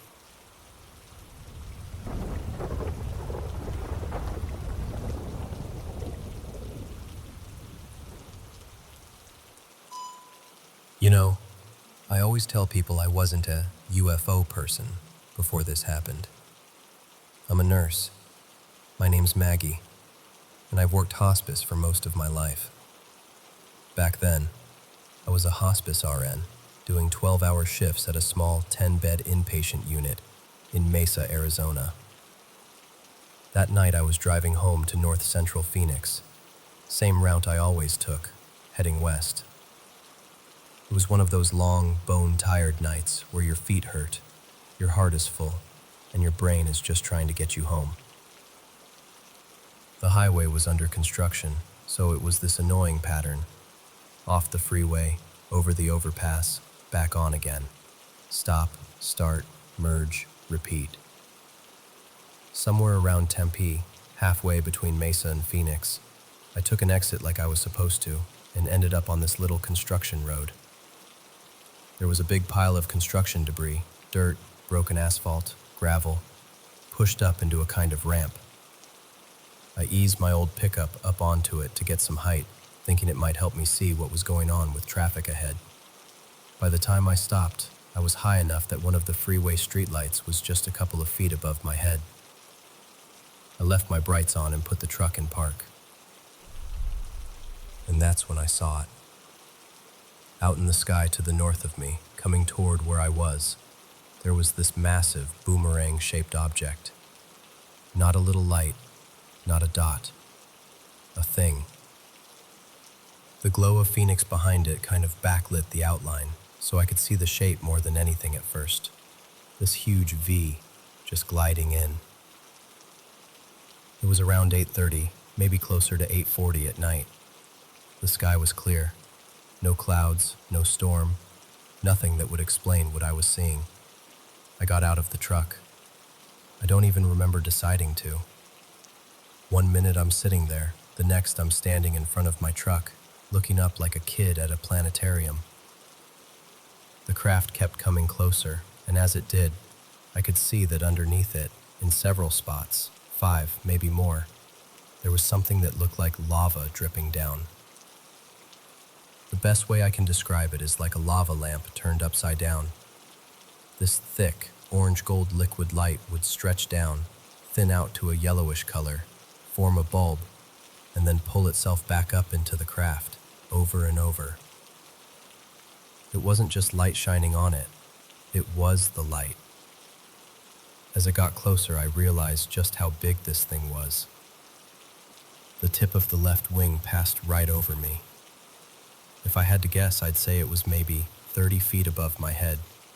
From one tip of the boomerang to the other, it looked about a mile wide. I know that sounds impossible, but that's what my eyes were telling me. With my headlights on and the streetlight so close, I could see the bottom really well. The surface looked like a gunmetal gray, kind of a matte finish with just a hint of reflection. Not shiny like chrome, more subdued. It looked like one solid piece of material, no seams at all. And it was covered in oval indentations, maybe 6 feet long or more each, thousands of them. They caught the shadows from the dripping lava on one side and the light from my truck and the streetlight on the other. So as the craft moved, all those shadows shifted and danced. I remember being scared for a second that this lava was going to hit me, that it was going to burn me alive. It looked that hot. My brain kept saying, "Get behind the truck, Maggie, move." But I couldn't. I was rooted to the spot. Then I noticed something else. There was no heat. No sound. No rumble. No wind. No smell. Just stillness. I thought about ducking behind the truck again, but I just couldn't take my eyes off it. This wasn't like anything I'd ever seen in the sky. Not flares, not a plane, not a helicopter. Nothing. When the craft was directly over me, everything turned orange. My truck, the dirt, my scrubs, my hands, even the air around me. It was this deep, rich, soda orange glow. Like orange crush, but darker, more saturated. And it wasn't shining out from a bulb somewhere. The light was coming from that liquid itself. As it moved overhead, I noticed that trailing behind the paths of the lava were these streams of colorful mist. They followed along the same routes, like delicate ribbons in the air. They glowed too, layers of rainbow colors, sparkling gently, waving like flags in slow motion.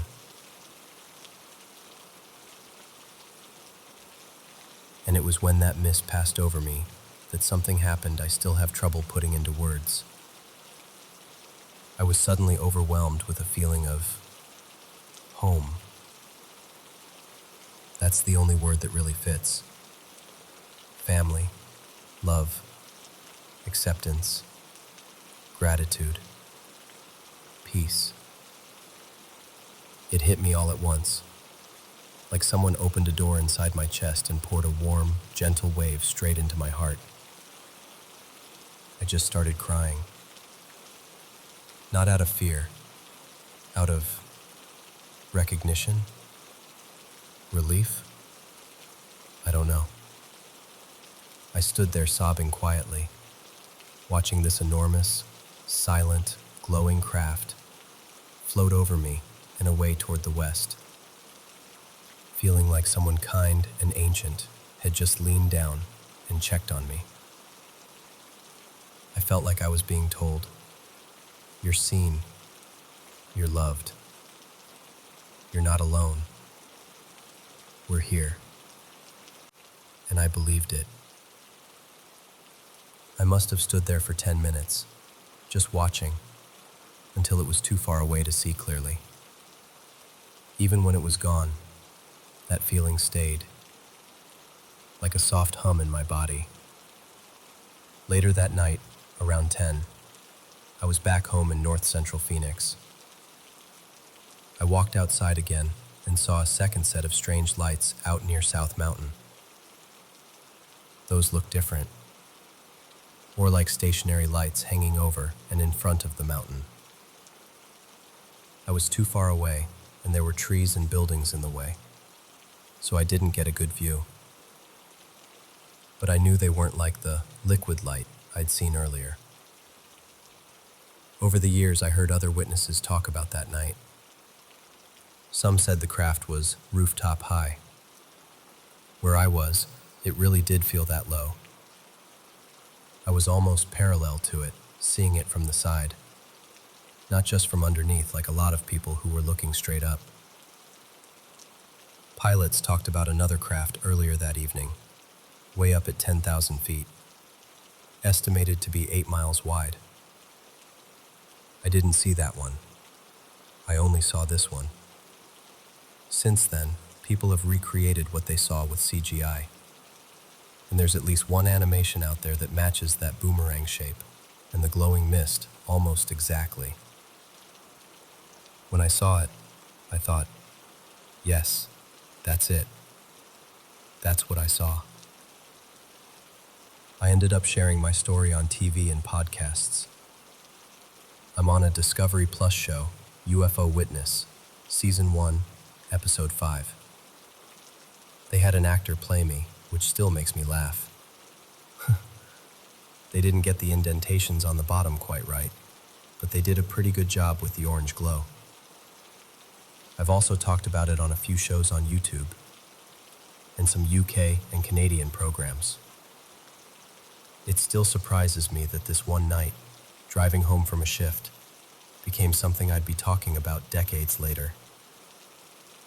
I'm 71 now, still in Phoenix. I still work as a pediatric hospice RN. Over the years, I've done podcasts about some of the things I've seen with my patients. Their spirits, the things that happen right before and right after they pass. I've got a little YouTube channel.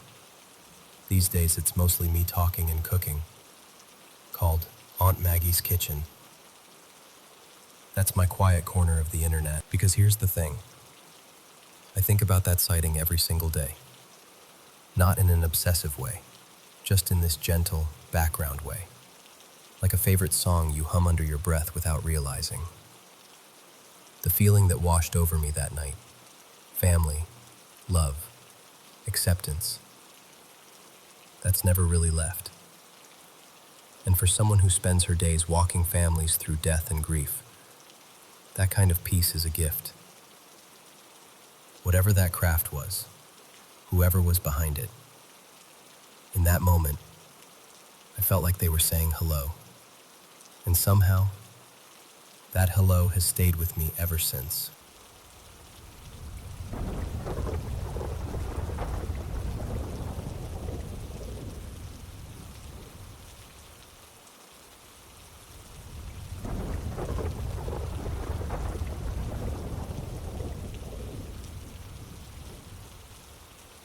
Okay, so I want to start this off by saying I know how this is going to sound, but I promise I'm not making any of it up.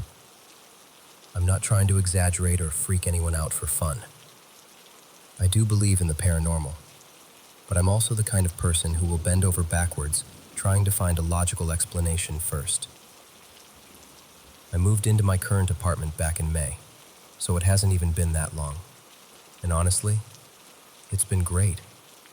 It's cheap, it's quiet, barely any bugs. Like, I've only seen maybe one roach this whole time, which is a miracle for this town.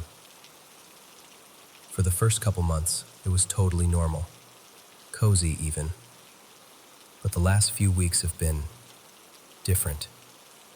So, my boyfriend, his name's Eli, works late and sometimes ends up staying up when he gets home.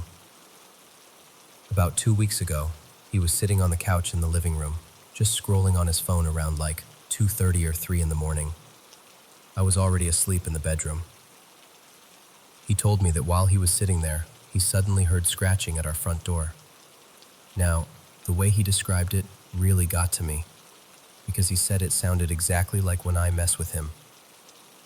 Sometimes, if he's in the bathroom too long, I'll drag my nails lightly down the door just to annoy him. And he swore it sounded just like that. Same rhythm, same pressure, same everything.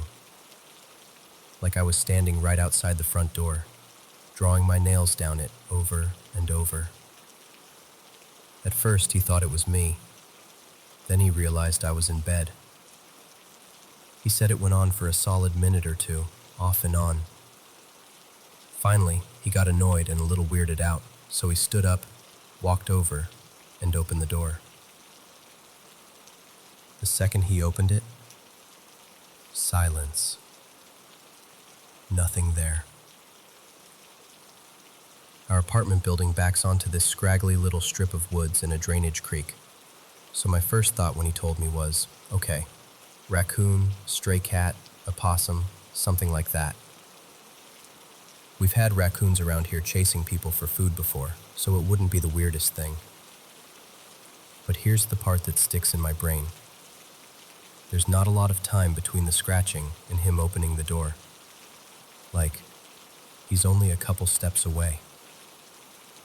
For whatever was out there to make that specific sound and then disappear without him seeing even a tail or hearing footsteps, it just doesn't totally add up for me. I brushed it off though. I was like, yeah, creepy, but it's probably an animal. Then about a week ago, I was home alone at night. Eli was at work. It was just me and our cat, Miso. I was sitting at my desk in the bedroom doing my own thing when, suddenly, the bedroom door slammed shut. And I don't mean it just swung closed. I mean it slammed like someone was on the other side and was absolutely pissed off. It shook the frame. I froze. For a second, I literally thought, oh, Eli must have come home early and is messing with me. It would be exactly his sense of humor to sneak in quietly and slam the door just to see me jump. So I get up, heart pounding, open the bedroom door, and the apartment is empty. Living room? Nobody. Kitchen? Nobody. Bathroom? Empty. I check my phone, pull up his location. He's still at work across town. At that point, I start trying to logic my way through it. The bedroom doesn't get the best air circulation, so I'm like, Okay, maybe it's air pressure, maybe a draft, maybe a window. But here's the thing. In all the time I've lived here, that door has never slammed shut by itself. It doesn't even really close on its own. It only ever slowly swings open if you leave it cracked. And then, today happened. This was literally less than half an hour ago. I was sitting at the table eating dinner. No TV on, no music, nothing. Just me and the sound of my fork on the plate. It was one of those weirdly quiet moments. Out of nowhere, I hear a cat meowing. Not a cute little feed me meow. This was a distressed meow. The kind of sound a cat makes when it's locked in a closet or trapped somewhere and really wants out. It sounded like it was coming from the bedroom.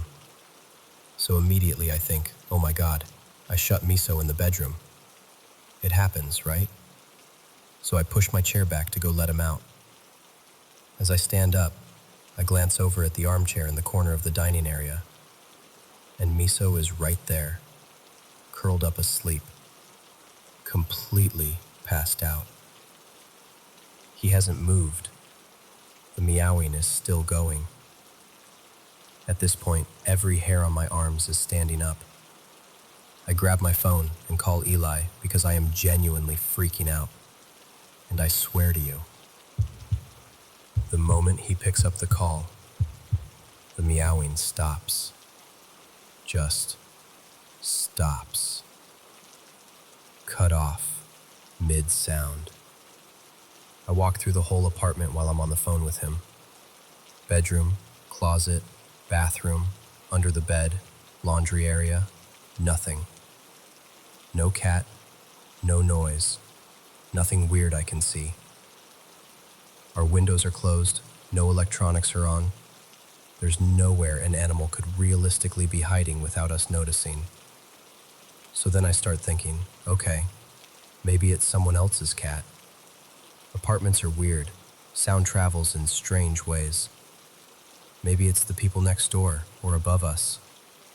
But that's the thing. Layout-wise, the only people with cats near me are the neighbor across the hall and the guy diagonally above. There are no units that share a direct wall with my bedroom. It didn't sound muffled or distant either. It sounded like it was inside my place, like inside that room. And when I realized that, standing there in the hallway with my sleeping cat in plain sight, everything just kind of hit me at once. The scratching at the door, the slamming door, and now this phantom cat sound. So that's where I'm at right now. Eli's working late again, and I'm going to be home alone until around like 2:30 in the morning. And I'm sitting here going over all of this in my head, wondering if I'm just tired and jumpy, or if something is actually off in this apartment. I don't necessarily need someone to come in and say, yep, your place is haunted, congrats. I just need to know I'm not losing it. Like, if you told me, hey, maybe you are experiencing something weird, but you're not crazy for noticing it. I think I'd honestly feel better than being told it's all in my head. Because the scratching, the slammed door, the cat that wasn't there, I can't shake the feeling that something else is here. And I really, really wish I had a neat little logical explanation to wrap this up with. But I don't.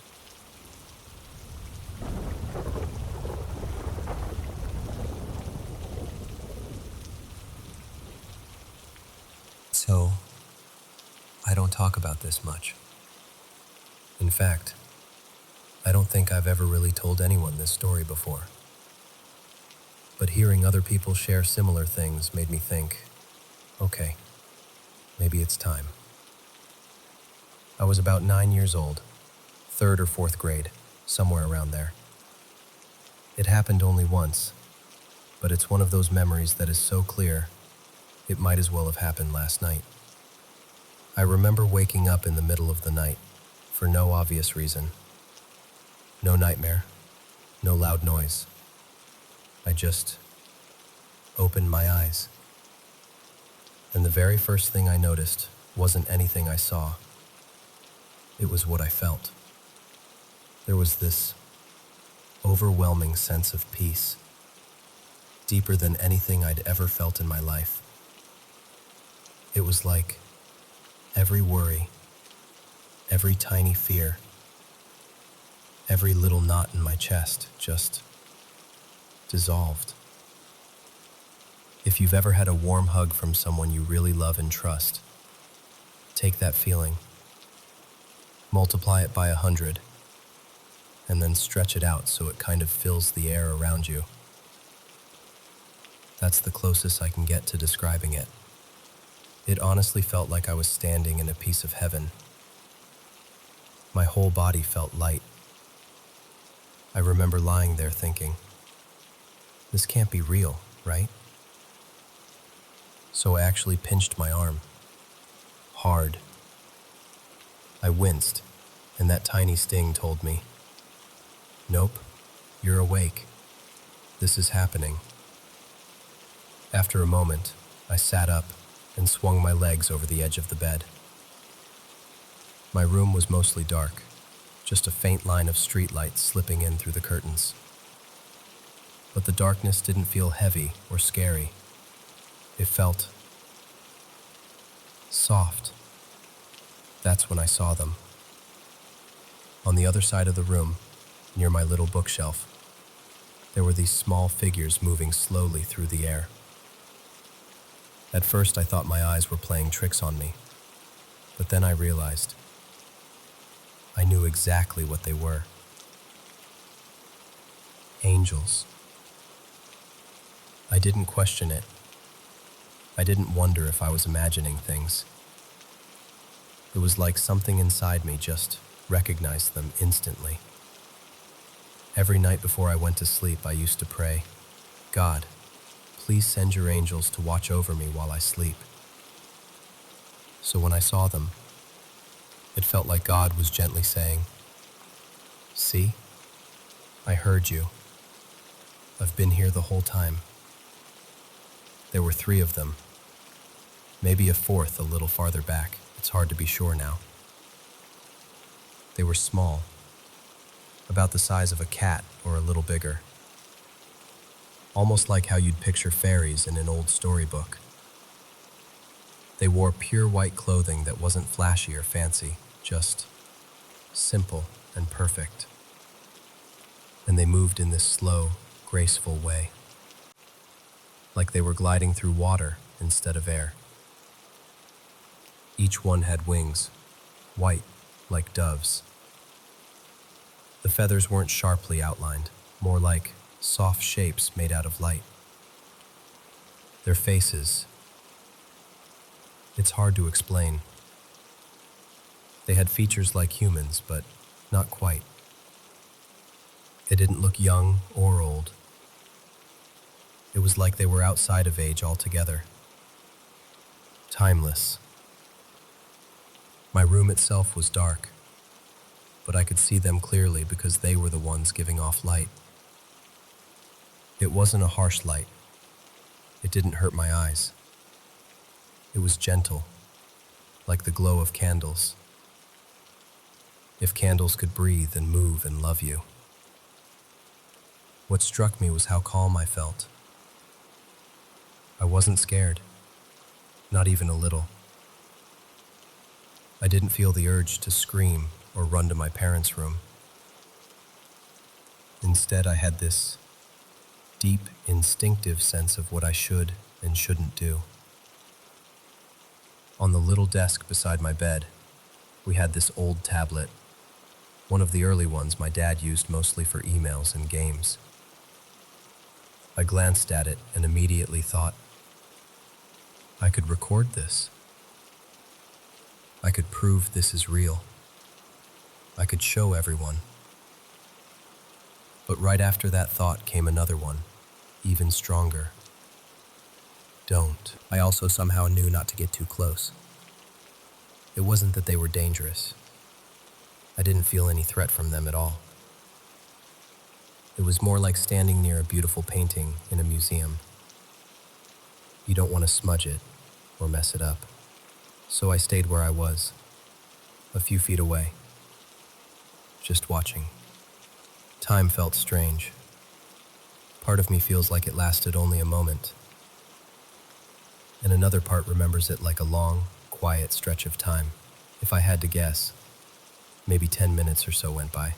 The angels moved slowly, gracefully, almost like they were weaving patterns in the air. I didn't hear them speak with words, but the whole room was filled with this silent message. You are loved. You are safe. We are here. At some point, I folded my hands together without even thinking about it. I bowed my head and whispered a little prayer, thanking God for letting me see this, for letting me know that He really was listening to my childish bedtime prayers. When I lay back down, that peace settled over me even more deeply. I've had trouble sleeping for as long as I can remember, tossing and turning, my mind refusing to shut up. But that night was different. I remember how unusual it felt to just close my eyes and drift off, almost instantly, like I was being carried. The next morning, I woke up to my regular life. Sunlight through the curtains, my mom calling me for breakfast, school books in my backpack. I got dressed, ate, and went about my day like nothing special had happened. I didn't tell my parents. I didn't tell my friends. Not because I was afraid they'd think I was crazy, but because at that age, my faith in God was so simple and unquestioning that it didn't even occur to me that it needed explaining. Of course God had sent angels. Of course He listened when I prayed. Of course He was real. To my child mind, what I'd seen wasn't impossible. It was just God being God. It's only as I've gotten older and gone through seasons of doubt and struggle that this memory has become more and more precious to me. There are days now when I wrestle with questions, when faith doesn't feel effortless, when life feels heavier and more complicated. But then I think back to that night, 9-year-old me, standing barefoot in the dark, bathed in that soft, holy light. And I remember, and I understand a little more why Jesus said you have to become like a child to enter the kingdom of heaven. A child doesn't overcomplicate it. A child doesn't demand proof the same way adults do. A child just sees and trusts. That night, I was a child who saw the unseen and simply believed. And that memory of the peace, the light, the silent assurance that I was loved is something I know I'll carry with me for the rest of my life.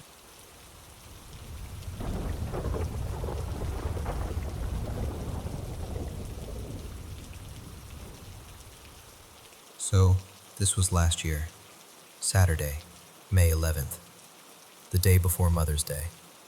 I had an early shift at the clinic, one of those weekend front desk things, so I got up before everyone else.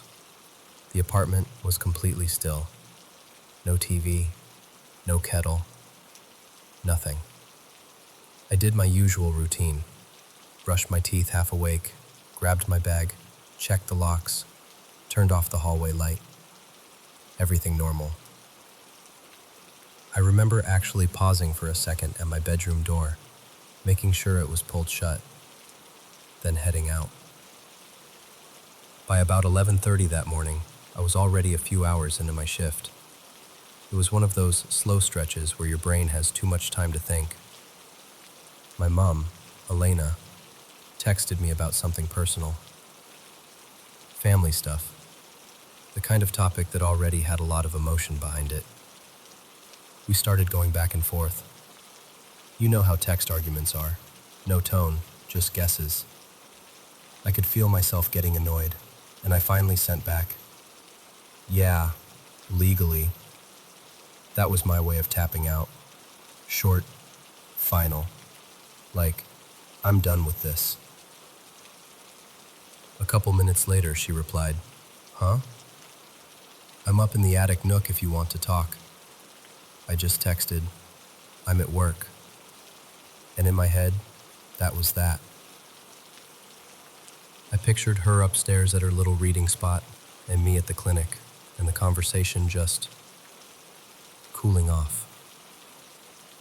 What I didn't realize was how that message landed on her side. To her, it felt like I had just stormed into my room after arguing. Like I'd snapped, "Yeah, legally," at her through text, and then shut my door in real life. So things stayed weird that night. I ended up crashing at my partner's place instead of going home. I figured some space would be good. The next day was Mother's Day. When I came home, the whole place felt softer, brighter. You know that quiet that feels like everyone's decided not to fight anymore? It was that. Mom was in the kitchen making tea. We did that awkward little dance of, "Hey, morning, want some tea?" And after a while, we sat down at the table to actually talk about the argument. That's when she told me what happened. She said that after I sent, "Yeah, legally," she got upset and decided she didn't want to do it over text anymore. So she came downstairs to my room to talk face to face. She told me she stood outside my door and knocked. Just a regular knock, not angry, just firm. And as soon as she knocked, she heard me moving around inside. She said she heard the floorboards creak, the soft sound of my steps crossing the carpet. She even saw the shadow of my feet under the door, shifting like I'd just gotten up from my chair. So she called my name. And this is the part that makes my stomach flip every time I think about it. She said my voice answered her, overlapping with her own. Same depth, same rhythm, same annoyed tone I use when I'm over a conversation. According to her, I said, from inside the room, clear enough to feel the vibration through the door, "Yeah, legally, Mom. Yeah, legally." The exact words I had texted her. She said it wasn't kind of like me. It wasn't distant or muffled like someone in another room. It was my voice. Right on the other side of that door. Same bass, same timing, same attitude. She got mad because as far as she knew, I was in there, ignoring her. So she turned around, went back upstairs to her little attic corner, and sat there, stewing, thinking I was being childish. And then her phone buzzed. That's when she saw my text. "I'm at work." Not, "I'm going to work." Not, "heading to work." Just, "I'm at work." In her mind, that meant I had just walked out. Like I'd been in my room, talked back to her through the door, and then left the house right afterwards. And she just stopped. She replayed it out loud. The knock, the footsteps, the shadow under my door, the weight of my steps on the carpet,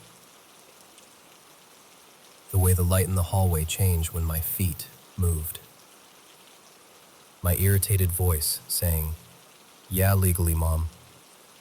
The same way I always do when I feel cornered in a conversation.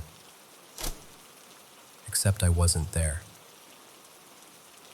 I was standing at a reception desk in a different building, wearing a name tag and answering phone calls.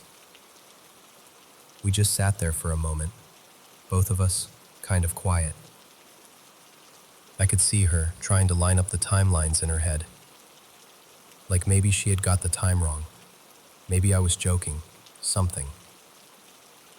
But the times matched. My clock in at work, the text history on both our phones. Everything. She had knocked on my door. She had heard my footsteps. She had seen my shadow move under the frame. She had heard my voice answer her. Same bass, same rhythm, same words I'd just sent by text, while I was already gone.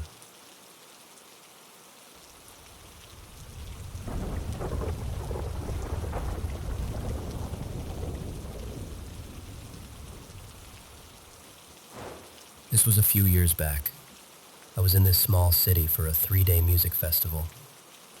The kind where you're sunburnt and exhausted by noon, and somehow still drinking at midnight.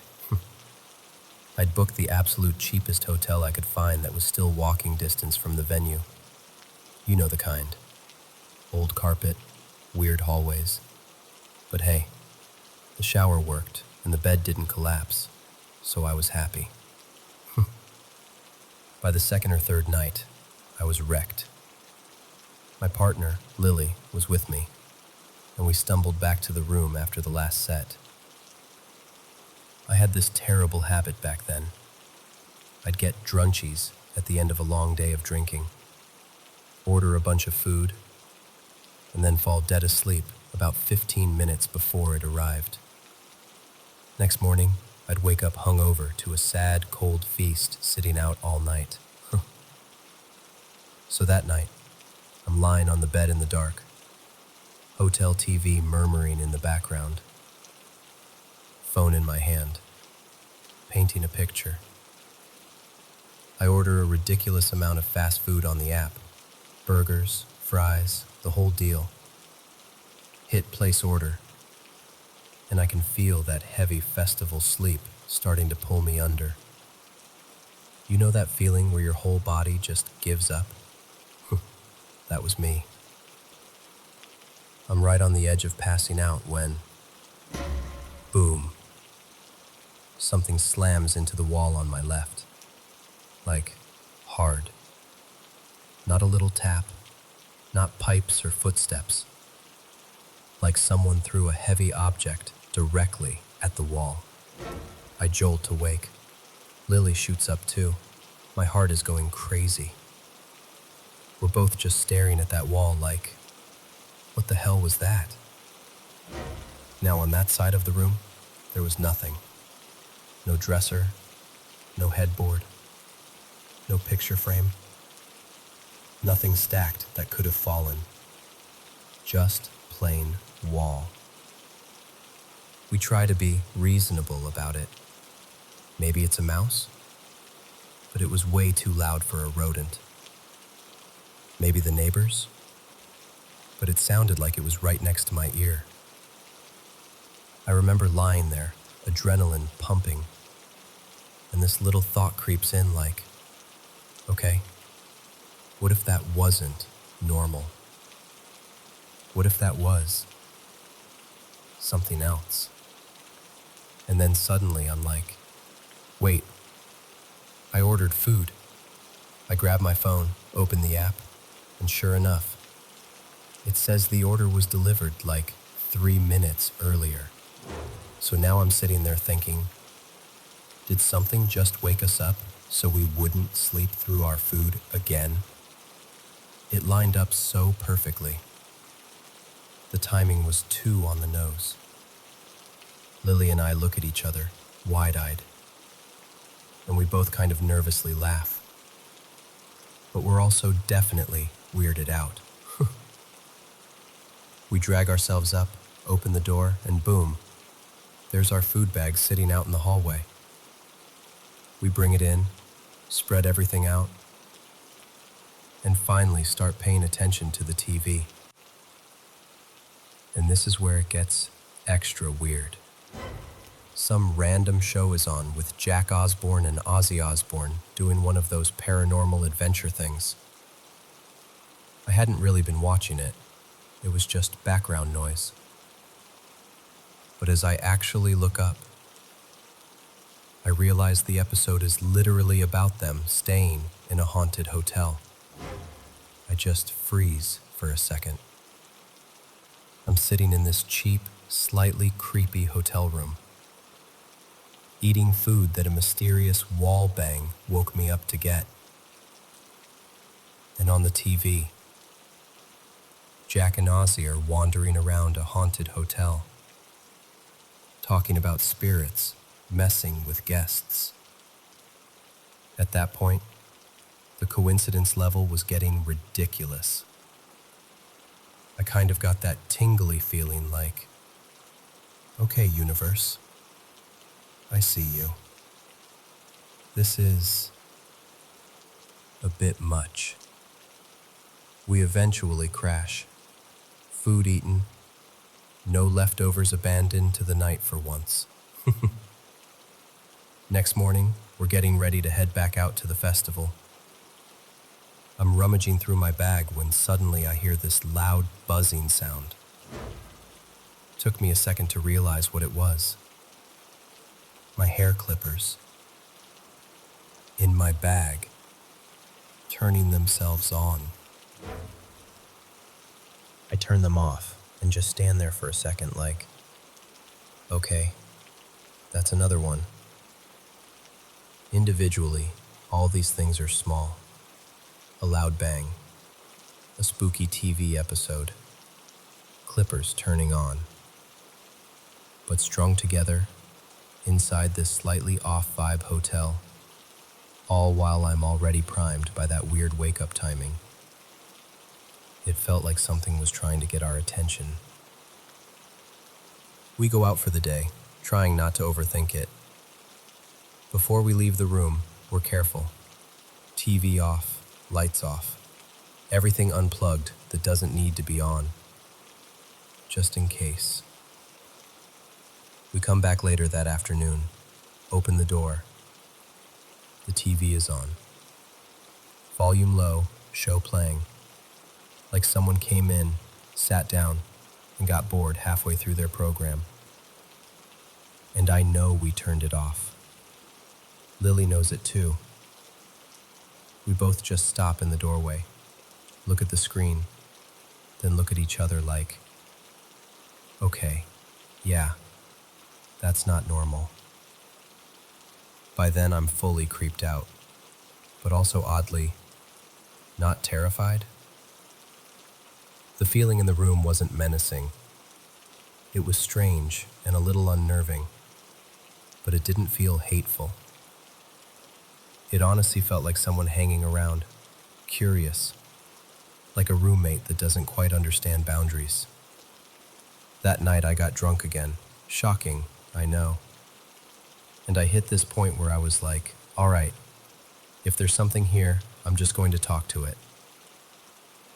So I sit on the edge of the bed, look at that same wall where the bang happened, and I start talking out loud, kind of half serious, half nervous, with that tipsy bravery you get. I hear you, I say. I respect that you're here. I know you woke us up the other night, and thank you for that. That was really kind, actually, saving our food. I remember saying something like, we're just visiting. We're not here to bother you. We'd really appreciate it if you don't try to scare us or harm us. We'll be gone soon. But we acknowledge you. And we're asking for some peace while we're here. It sounds cheesy, but I meant it. I could feel this weird mix of gratitude and fear, like I was speaking to a roommate I couldn't see. After that, nothing else happened in that hotel. No more bangs, no more surprise TV, no clippers buzzing in my bag. The last night was calm. We finished the festival, checked out, went home. A couple days later, I'm back at my place, completely out of haunted hotel mode. I unpack my stuff, toss my travel bag in the corner, and just chill for a bit. A little while passes, and then I hear it, that same exact buzzing. I look over at the bag, and my stomach drops a bit. I walk over, open it up, and yep, the clippers are on, again, all by themselves. At that point, I just kind of laughed, like this disbelieving, "You have got to be kidding me" laugh. But the weird thing is, I wasn't actually scared. Not the way you'd think. I remembered how it felt in that room. Not evil, not malicious, just present, curious, almost friendly. I got this sense, call it my imagination, call it whatever, that it was like a little goodbye. A final, "Hey, thanks for the company," before it went on its way. After that, nothing. No more strange noises, no more moving objects, no more electronics turning on by themselves. To my great relief, honestly. But every now and then, when I'm half awake at night, and I hear some random noise in the house, I think back to that cheap hotel near the festival, that loud bang on the wall, the haunted hotel show on TV, and my clippers buzzing in the dark. And I can't help but feel like, for a few days, we shared a room with someone who just really didn't want our fries to go to waste.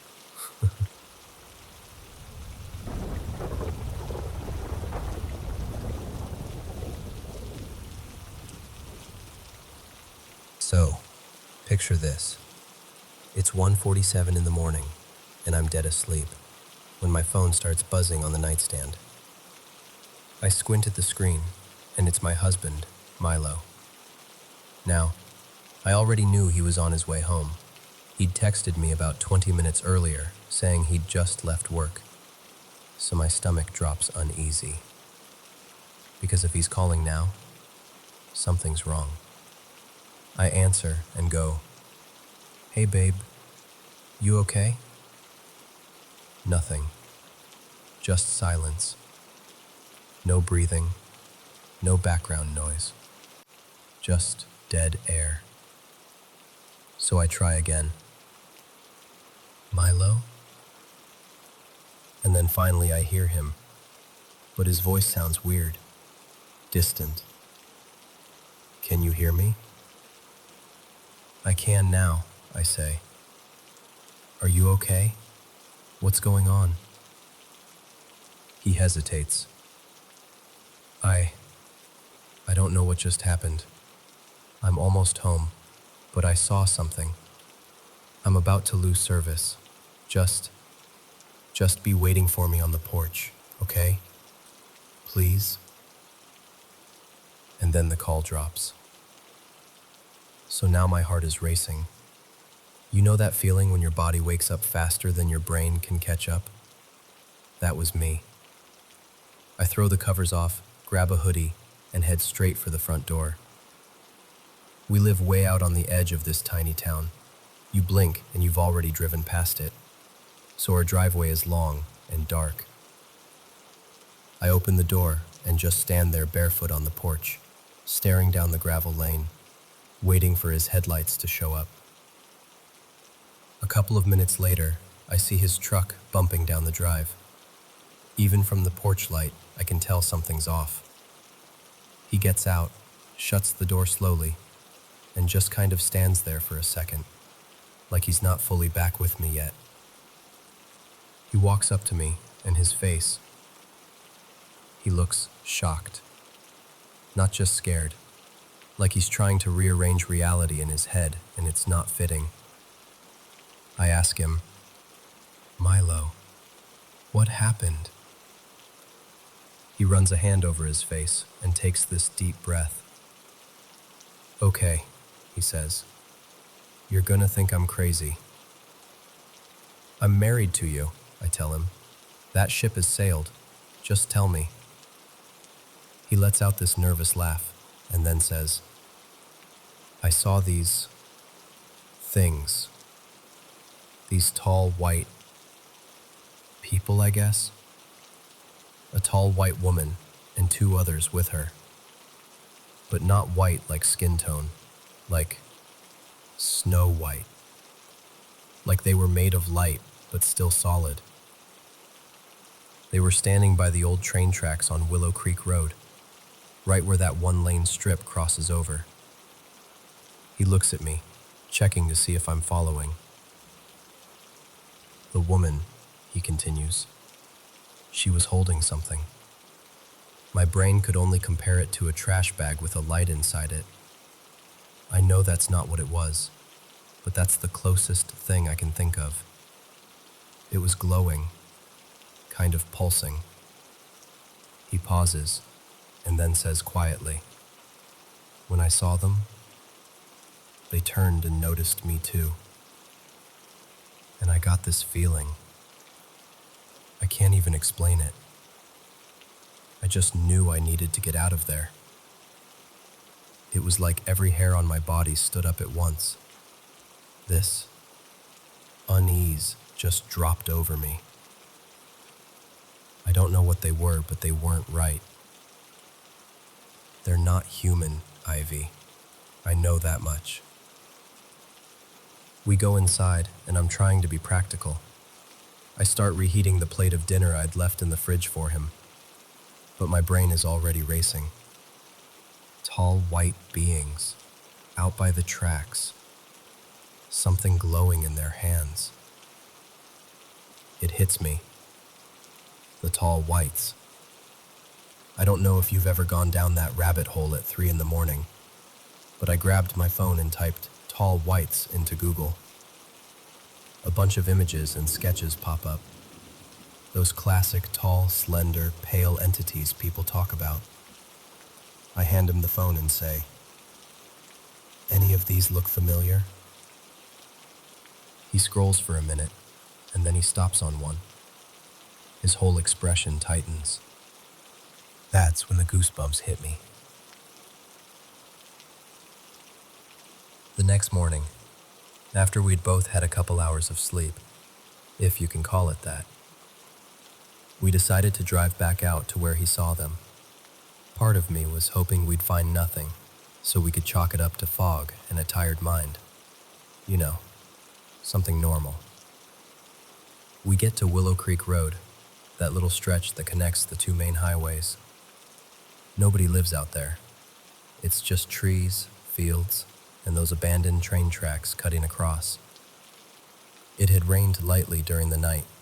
The pavement and the grass were still damp. We park on the shoulder and walk over to the spot Milo points out. And there it is. On the ground, right beside the tracks. There's this blackened patch of dirt. Not just mud. Scorched.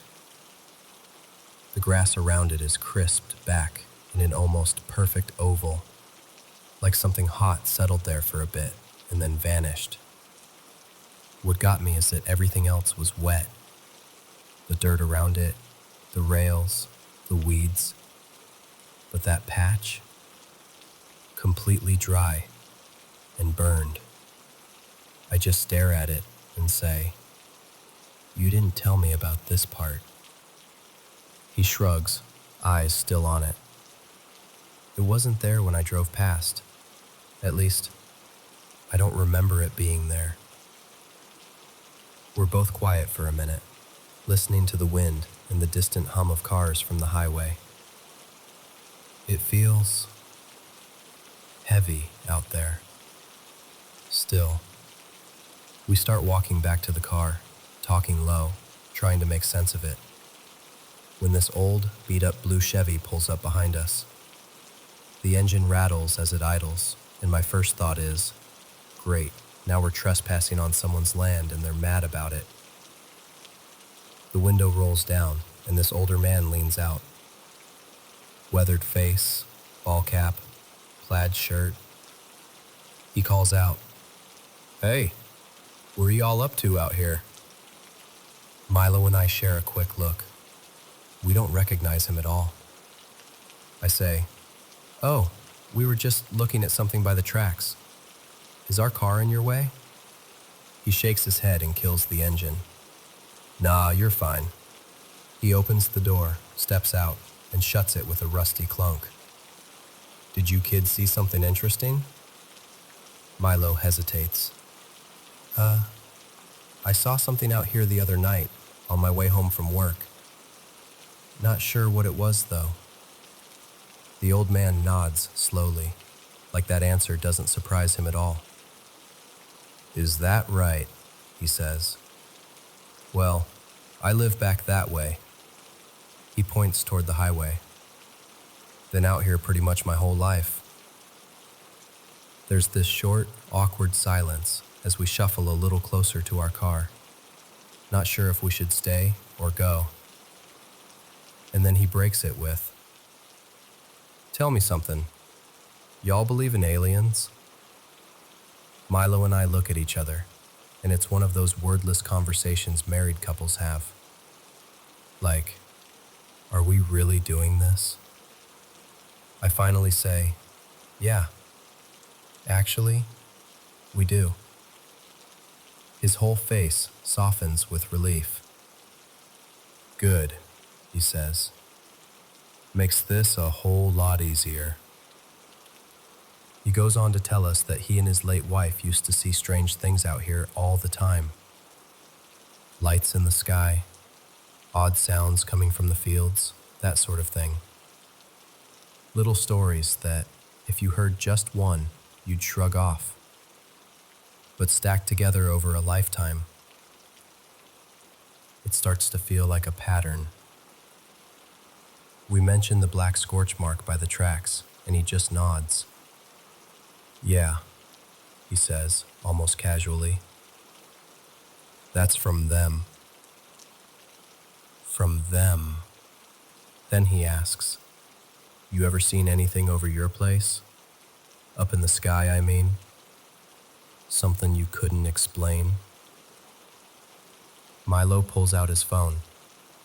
A couple months back, he'd recorded these lights above our house, moving in ways no plane or helicopter should be able to move. He pulls up the video and hands it over. Then he glances at us and says, "Listen, if you're not in a rush, I got some pictures I could show you. My daddy took them years ago. Y'all might find them interesting." Now, I know, following a stranger to an old farmhouse in the middle of nowhere sounds like the start of a true crime podcast, not a UFO story. But Milo has his carry permit, and something about the old man feels genuine. Not slick, not attention-seeking. Just tired of keeping this stuff to himself. So, against what common sense probably recommends, we agree to follow him. We drive behind his truck down a narrow road lined with trees until it opens up into this old farmstead. Two-story white house with peeling paint, a leaning barn, and a little metal-sided garage off to the side. The kind of place you can tell has a lot of history just by looking at it. He leads us over to the small garage and rummages around in an old drawer until he pulls out a faded envelope. Inside are 4 worn Polaroids, edges curled, colors a little washed out with age. He lays them out on a workbench for us to see. Every single one shows some version of the same thing, a classic flying saucer shape in the sky. Not some blurry dot either, clear enough that you can make out the outline, the bright reflection where the sun hits it. "My father took these," he says, tapping a finger gently on one of the photos. "Back when I was a boy. There's more in the house somewhere, but these are the ones I kept handy." I pick one up and just stare at it, knowing that we had just been standing by a fresh scorch mark that he claims is from them, makes it land differently. It's not just a weird picture on the internet. It's tied to a place we were physically standing a half hour ago. He goes on, talking in that steady, matter-of-fact tone people use when they've told the same story 1,000 times and stopped caring whether anyone believes them. He says he doesn't know exactly where they come from or why they're here, but he's sure there are different kinds, different species, different craft. He's seen lights that move like they're playing, others that feel like they're searching, and a few that just sit there, watching. You can hear the grief in his voice when he mentions his wife, how she used to stand out in the yard with him at night, pointing out strange lights and jotting the dates down in a little notebook. He laughs a little, saying, "She always said one day they'd land right here in the field and ask for her by name." We stay for a while, just listening. It feels less like a spooky story and more like being handed a family secret. Eventually, we thank him for sharing everything and tell him we should get going. As we're leaving, he walks us back to the car and says, "Y'all keep your eyes open out here. Once you've seen him, you'll see him again." On the drive home, Milo and I are both quiet for a long time. The kind of quiet where your brain is loud, but you don't have the words yet. Finally, he says, "I don't know what I saw that night, but I know it wasn't just people messing around by the tracks." And I nod, staring out at the tree line. "Yeah," I say. "I don't think it was either." I'd like to tell you we walked away with answers that day, but we didn't. What we came away with was a new friend who spent his whole life dancing around the same mystery we just tripped over. And as for what my husband actually encountered out there, by those abandoned tracks, under that thin, rainy sky, I'm still not 100% sure.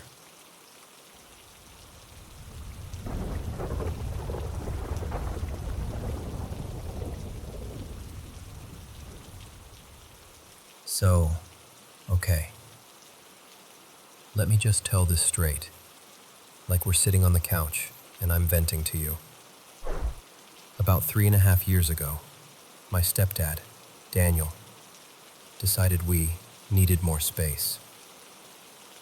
So he added this little extension to the house, just an extra bathroom and a walk-in closet for my older brother, Leo. The closet got finished, painted, shelves in, light works, all that. But the bathroom? Yeah, it's still a half-built shell. Bare walls, exposed pipes, tools in a dusty corner. At this point, I honestly don't think it's ever getting done, because that bathroom is just sitting there, unfinished. That whole end of the house feels wrong. It's colder back there, even when the heat's on. The air feels heavier somehow, like the kind of dust that settles on memories you don't want to revisit. Even the closet, again, totally finished, has this weird vibe. I can go in to grab clothes, but I don't like hanging out in there. After a few minutes, I feel like I'm being watched and I'm out. For the longest time, I just brushed it off. Old houses creak, right?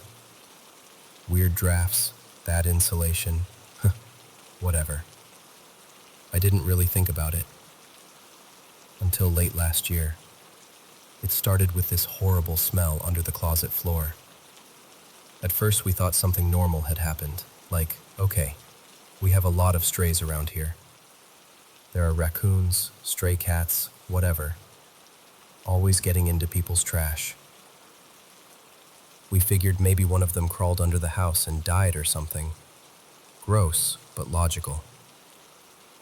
We aired it out, sprayed stuff, tried to ignore it. Then the smell went away, and the noises started. My parents' room is right next to the unfinished bathroom, and Leo's room is on the other side, sharing a wall with the closet. My mom, Nina, is the lightest sleeper on planet Earth. I'm not even exaggerating. If you drop a sock in the next room, she's awake.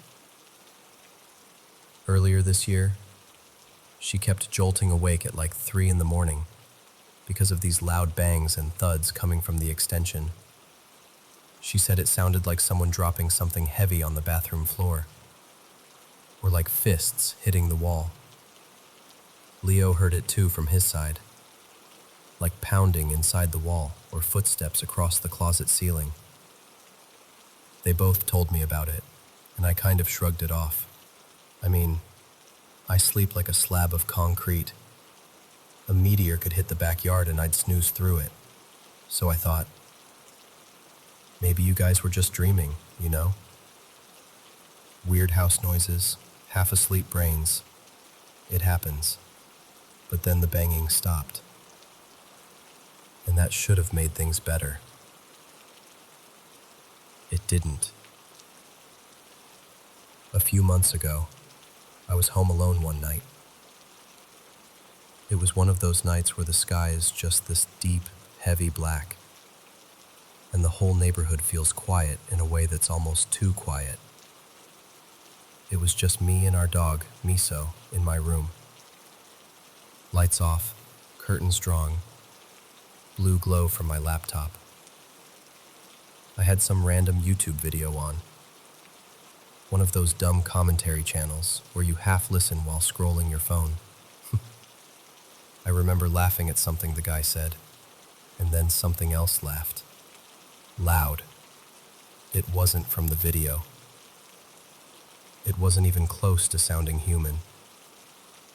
It was distorted, like someone took a normal laugh and dragged it through static. And the worst part? It didn't sound like it was coming from the hallway, or the doorway, or the closet. It sounded like it was right next to me, like over my shoulder. I don't embarrass easily, but I almost peed myself. I sat there frozen, staring at the wall, for what felt like forever. When I finally worked up the courage to pause the video and check, there was nothing there. Just my room. Just the glow of the screen. Just my dog, still staring at that same spot. And after that, it's like the whole extension woke up. Little things kept happening. Leo told me that one night, he was lying in bed scrolling his phone, just about to doze off, when he felt breath. Actual warm breath, right next to his ear. And then, clear as day, he heard someone whisper his name. Leo. He thought it was me messing with him. He sat up, turned the light on, checked the hallway. Nothing. I was out with friends that night. No TV, no windows open, no one calling him. Just that one word in his ear. And it's not just him. There have been so many tiny moments, and if they were alone, maybe I'd ignore them. But they pile up. I felt the mattress dip behind me while I'm lying on my side, like someone just sat down on the edge of my bed. You know that feeling, right? How the weight pulls you slightly toward that spot. I felt that. No one there when I turned. No one walking away. Just the imprint in my mind. Like I wasn't alone. Some nights I'll walk past the extension to grab something, and this wave of unease hits me, like stepping into a room where an argument just happened. The air feels thick, and I suddenly don't want my back to the unfinished bathroom. I'll catch myself speed walking back to the main part of the house like a little kid. Miso has started acting off too. He'll stand in the doorway of the hall that leads to the extension and just stare. Sometimes he'll bark or whine at absolutely nothing, paws planted, tail low, eyes locked on that end of the house. Once, he refused to go into Leo's room at all, even when Leo called him. He just sat there in the hallway, staring past him toward the closet. And then there are the dreams. This whole year, my dreams have been stranger than usual. Not full-on nightmares every night, but enough that I wake up uneasy. I keep dreaming of hallways that never end, doors that open into the wrong rooms, or standing in the half-finished bathroom and realizing there's a mirror on the wall that shouldn't be there. In the mirror, there's someone behind me, but when I turn around, no one's there. It feels too specific to be random, you know? And then, 2 nights ago, Leo got the worst of it. He told me he was lying in bed, lights off, phone on night mode, just about to finally put it down. You know that stage where your eyes are starting to blur and you're kind of drifting? The door to his room was half open, facing that short hallway that leads to the closet and the unfinished bathroom. Out of nowhere, that feeling hits him. That heavy, someone's watching you feeling. He looks up from his phone, and there's a figure standing in his doorway. Not close enough that he could see a face, but close enough that he could tell it wasn't a trick of the light. Just a solid, dark shape, a little taller than him, filling the doorway. Not moving, just there, watching. He blinked, and it was gone. He swears he wasn't fully asleep yet. He swears he hadn't been dreaming. And I know him well enough to tell when he's hamming it up, and when he's genuinely rattled. That night, he was pale and shaky, and kept the hall light on till morning. So now we're here, but the other part of me can't ignore how many of us have felt something. My mom hearing banging, Leo hearing his name, Miso growling at empty air, that horrible laugh right beside me, the figure in the doorway. Maybe it's nothing. Maybe it's something we can fix with a space heater and better insulation. Or maybe it's something we'll just learn to live with. I honestly don't know. All I know is that ever since we added that extension, there's a corner of this house that doesn't feel like ours. And whatever's there, it feels like it's finally started noticing us back.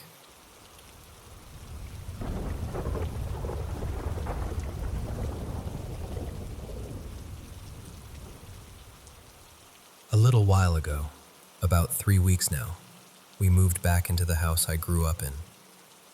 It's on this quiet, tree-lined road outside a small town. The kind of place where the nights feel too dark and the crickets are louder than your thoughts. I already knew the property was different. Haunted, honestly. My mom and I dealt with weird stuff here my whole childhood. When my parents decided to put a double wide on the back of the property years ago, the activity didn't stop. It just followed. My mom, Elena, would tell me about things happening almost every day. Footsteps, voices, lights turning on by themselves, that sort of thing. So when we moved back in, I kind of braced myself. The first week, I was in the living room with my son, just a regular afternoon, sun pouring in, nothing spooky at all. The front door was shut, like fully latched. No breeze, no windows open. And then, clear as anything, the knob turned. And the door swung open all the way.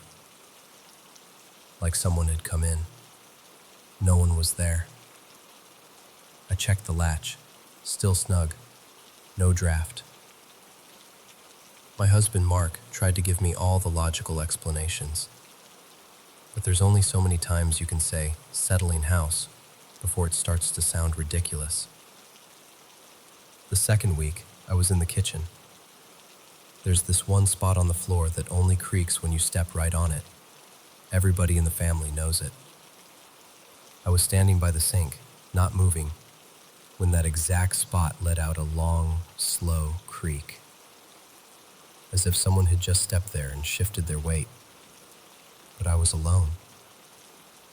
I remember just standing there with my hands in the dishwater, staring at that spot and thinking, okay, you're back too then.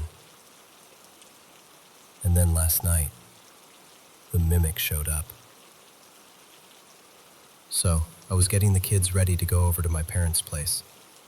I told my daughter Lucy to get dressed because we were going to go see Nana and Papa. I walked over to the front window to see if my mom was maybe already on her way over. She does that sometimes, just pops in. When I looked out, I saw a woman walking up our front path.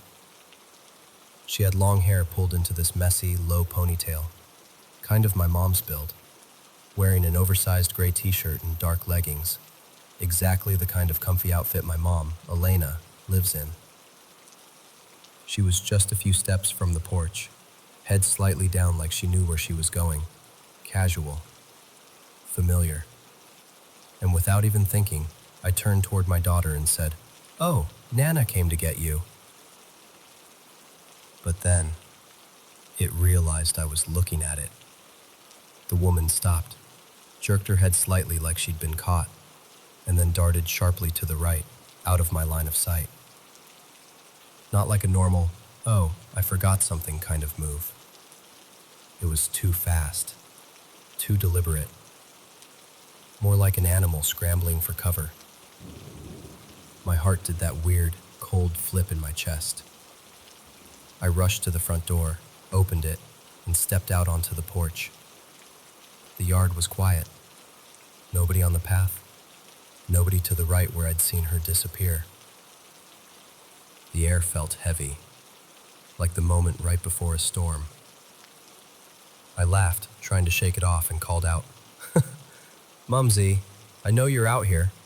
Where'd you go?" From behind me, far off to my left, I heard her answer, "Out here, sweetheart." Her voice came from her porch, across the property, the opposite direction from where I'd just seen that woman. It was like my stomach fell straight through the floor. I turned slowly, trying to make sense of it. I called back, "Were you just over here, outside my window a second ago?" She frowned and said, "No, I haven't moved from my porch." And that's when it hit me, like ice water down my spine. Whatever I'd just seen walking toward my door, it wasn't her. When my parents first moved into the newer house on the property, before we came back, my mom walked into my brother's room once and saw him sitting at his desk, headphones on, staring at his computer. She stood in the doorway, told him something about dinner. He nodded. She left. A few minutes later, my brother Daniel walked in through the front door, with his keys in his hand. He'd just gotten home from work. He hadn't been in that room at all. Over the years, Mums heard my dad, Rob, call for her from the back bedroom or the hallway. She'd answer, go looking for him, and then remember, he was working late, or out of town, or she was completely alone in the house. Once, she heard him say her name so clearly from just behind her that she almost dropped the dish she was washing. Even my brother's wife, Carrie, has had run-ins with it. They stayed in this house for a week while their place was being worked on, and she told me afterward that she'd heard Daniel calling her name from the hallway more than once. Only, he wasn't home yet. The last time, she said it was so real that she answered him and walked from room to room looking for him. By the end of that week, she was pale and exhausted. When they visited again last year and we offered them the guest room, she just shook her head and said, "I'll come by during the day." but I'm not sleeping here again. And I get it now. I told Mark, my husband, the same thing I've been saying for years. I can handle noises. I can handle footsteps in empty rooms, a door opening by itself, even the occasional shadow in the corner of my eye. I grew up with that. It's scary, but it's familiar. But seeing my mom, one of my best friends, my safe person, standing outside my window when it wasn't actually her, that's my line. There's something about it wearing her shape, using her height and her walk, and even her clothes, that feels like a violation. Like it reached into the part of me that relaxes when I see her, and twisted it on purpose. And the part I can't stop thinking about is this. If it didn't want me to see it, why did it come right up to my window, in broad daylight, looking exactly like her? And if it did want to be seen, why did it dart away the moment our eyes met? That's the question that keeps me up at night, in this house I love, on this land that never really let us go. Why would something take the shape of someone I trust, if it didn't plan to use that trust for something?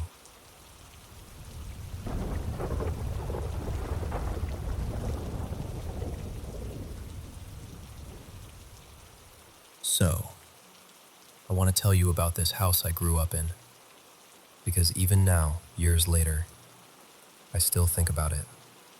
I moved there around 7th grade, out to this brand new house in the middle of a huge field in rural North Carolina.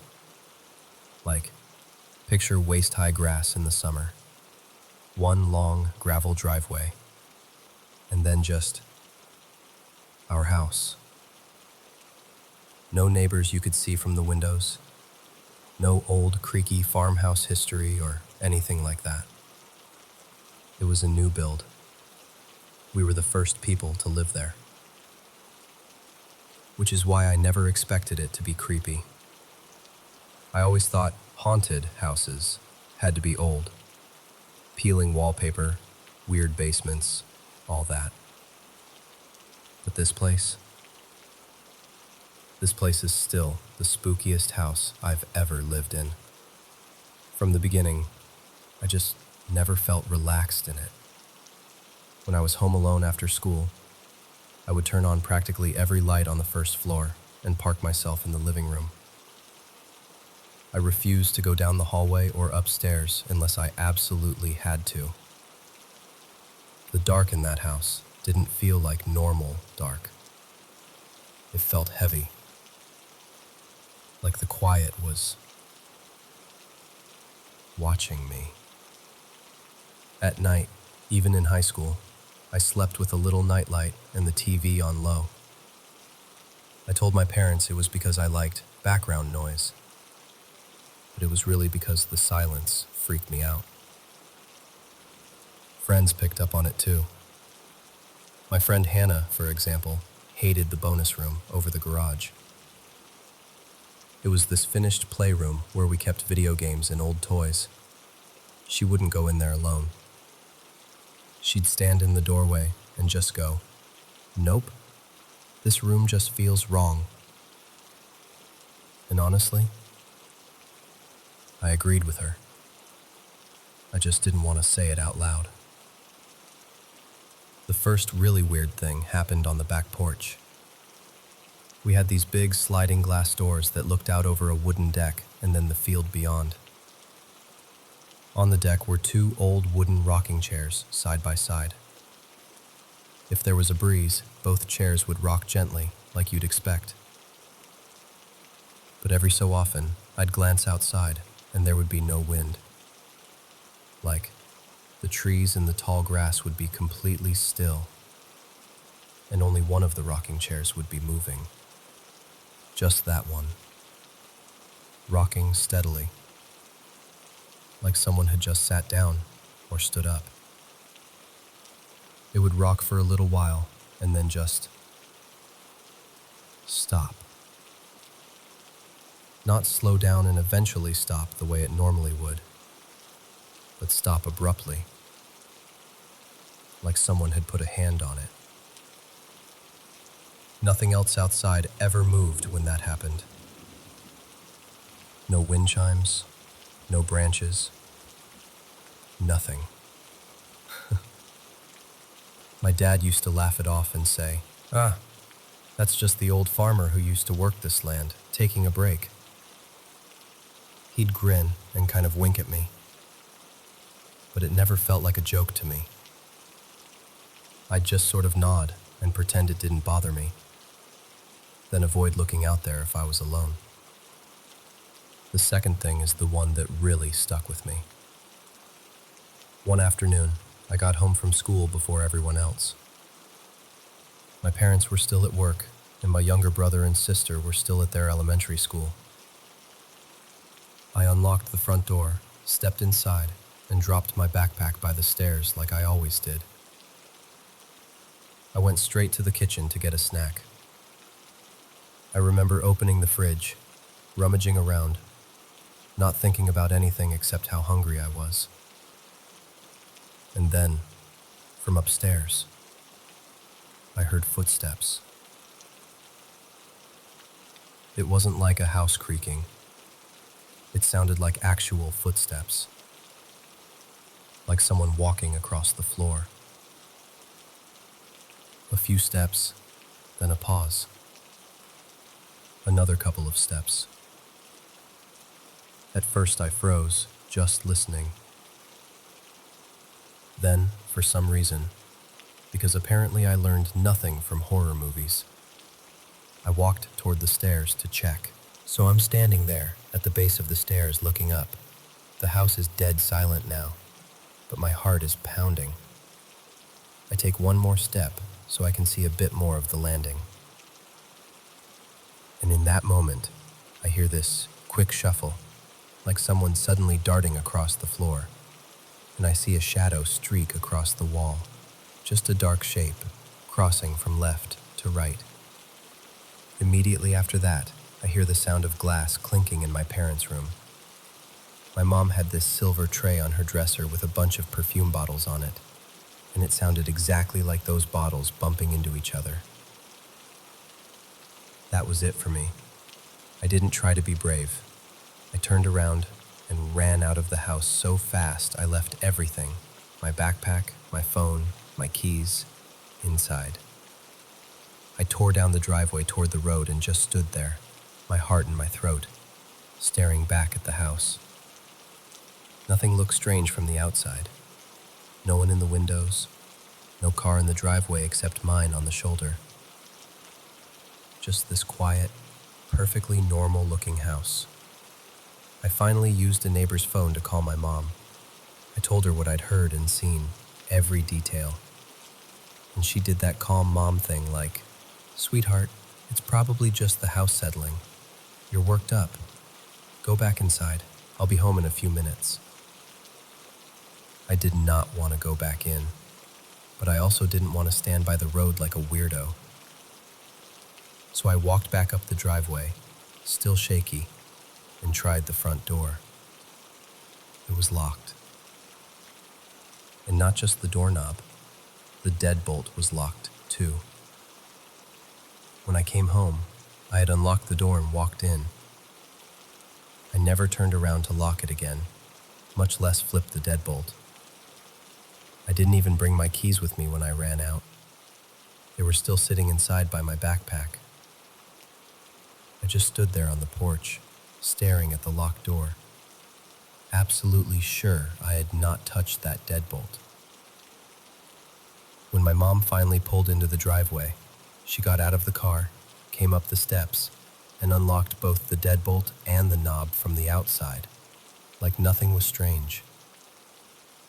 I tried to explain again, but she just smiled and said, "You probably locked it without thinking." And maybe that's true. Maybe.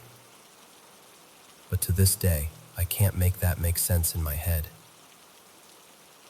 The last thing happened a couple of years later, when we were getting ready to move out. By then I was in high school, and we'd already moved most of our stuff to the new place, but we still owned the house in the field for a little while. There were just a few things left: a couch, the kitchen table, 2 beds, and some random boxes. Of course, being teenagers with access to an almost empty house, my friends and I used it to hang out on weekends. Our parents thought we were at each other's houses. In reality, we were out at the empty house, eating junk food and feeling like we were doing something wild just by being unsupervised. On this particular night, it was just me and one friend, my buddy Mark.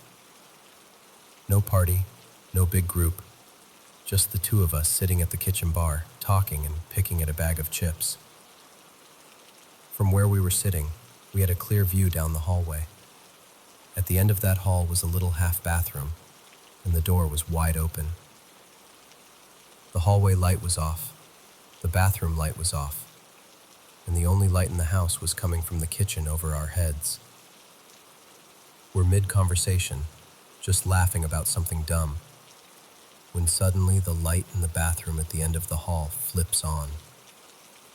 Not flickers, click, fully on. The whole doorway glows, lighting up that end of the hall. We both stop talking immediately and just stare. The light stays on for maybe 10 seconds, long enough for us to look at each other with that "Are you seeing this too?" face. Then it shuts off. A second later, it snaps back on. Off again, on again. We just sat there, frozen, back straight, not even breathing. The last time it went off, it stayed off. We didn't even talk about it at first. We just kind of looked at each other, slowly pushed our stools back, and Mark goes, very quietly, "So, we're not sleeping here tonight, right?" I was like, "Nope, absolutely not." We grabbed our stuff, walked, not ran, because for some reason we didn't want to look panicked. Out the front door, locked it behind us, and left.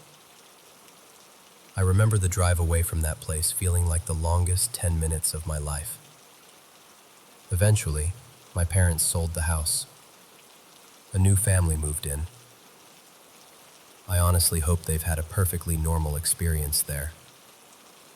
Maybe there are totally reasonable explanations for everything I just told you. Air pressure, wiring issues, typical new house quirks. But I can't shake the feeling I had living there. That low, constant hum of unease. The single rocking chair moving on a still day. The footsteps, and the shadow, and the clinking perfume bottles. The deadbolt locking itself. The bathroom light flipping on and off like someone wanted our attention. Maybe it was all in my head. Or maybe that brand new house in the middle of the field just wasn't as empty as we thought.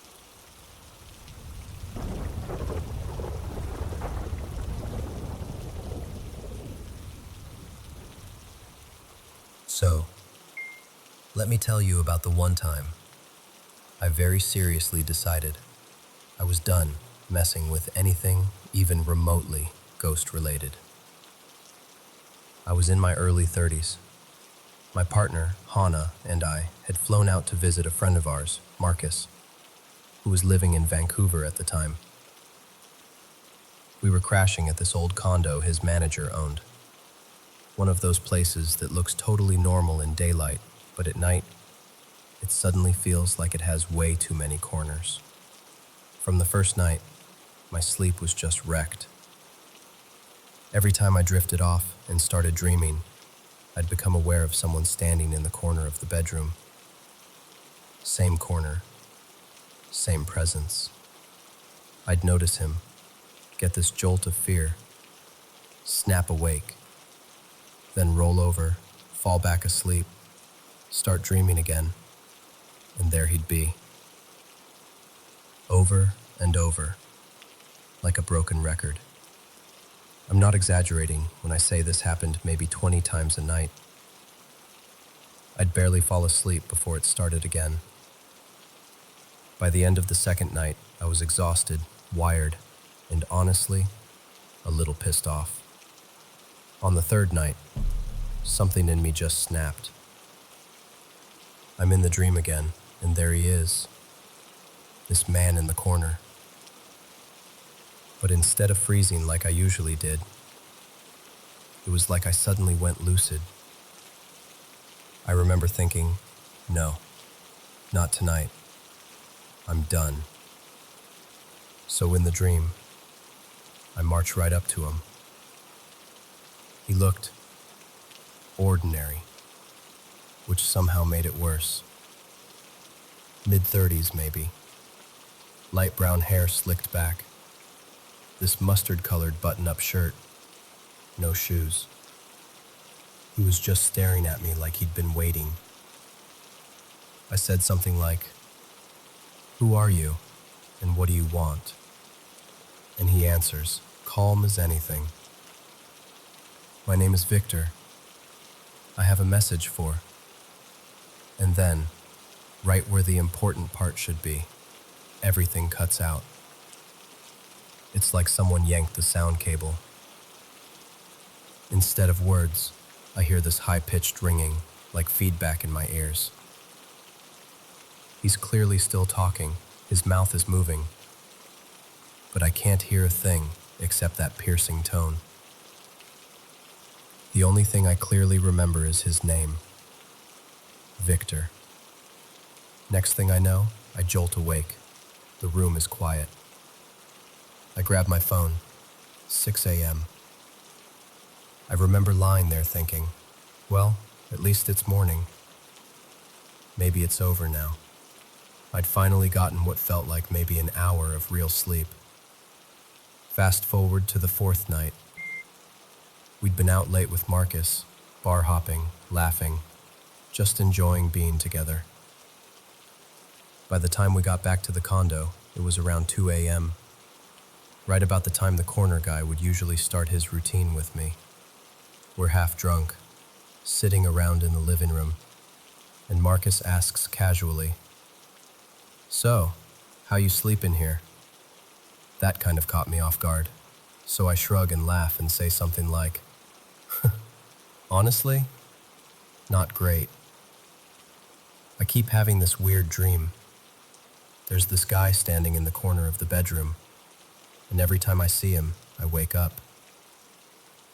It just keeps looping." I didn't go into much detail. I didn't mention his name, what he looked like, what he was wearing, none of that. It was just some drunk late-night ghost story sharing. Then Hannah turns to look at me. Her face goes from playful to completely serious in an instant. And that never happens lightly with her. She stares at me and says, slowly, "Was he a tall guy? Light brown hair, slicked back, wearing a mustard-colored button-up, sleeves rolled up to his elbows, no shoes?" I swear to you, I felt everything in me just go cold, because I had never told her those details. I hadn't told anyone those details. The shirt color, especially, that weird mustard yellow, was so specific it made my skin crawl. And she gives me this crooked little smile and says, "Because he just walked in."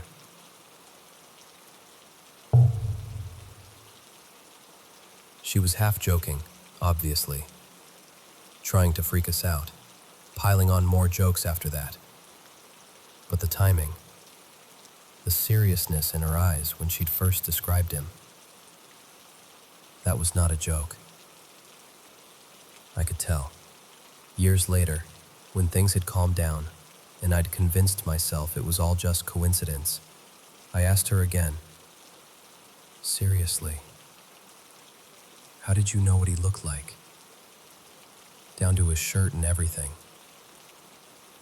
She just shook her head and said, "You don't want to know." And something in the way she said it made me believe her. I dropped it after that. I really, genuinely, did not want to know. But honestly, the scariest part wasn't the dreams. It wasn't even Hannah naming the guy from my dreams like she'd seen him herself. The part that sits with me, the part that changed her, is what happened that fourth night when we finally went to bed. We were both drunk and tired, so we crashed pretty hard. Sometime in the middle of the night, I started waking up to these strange sounds next to me. It sounded like Hannah was struggling to breathe, like a weird gasping, almost like choking or, I don't know, something caught in her throat. Because we'd been drinking, I just assumed she was snoring in some weird position. I'd nudge her, shove her a little, grumble at her to roll over. She'd quiet for a bit, then start again. Here's the thing. We've been together 2 decades now. I know all her sleep noises. I can tell you what she sounds like when she's congested, when she's dreaming, when she's dead asleep. I have never heard her make those sounds before or since that night. At around 5 a.m., before dawn, I feel her claw at my arm, like really dig her nails in. It yanks me out of sleep. I open my eyes, but I'm so tired and disoriented that I'm not sure if I'm awake or still dreaming. And then, at the edge of my vision, I see something. I don't even know what to call it. A creature? A shadow?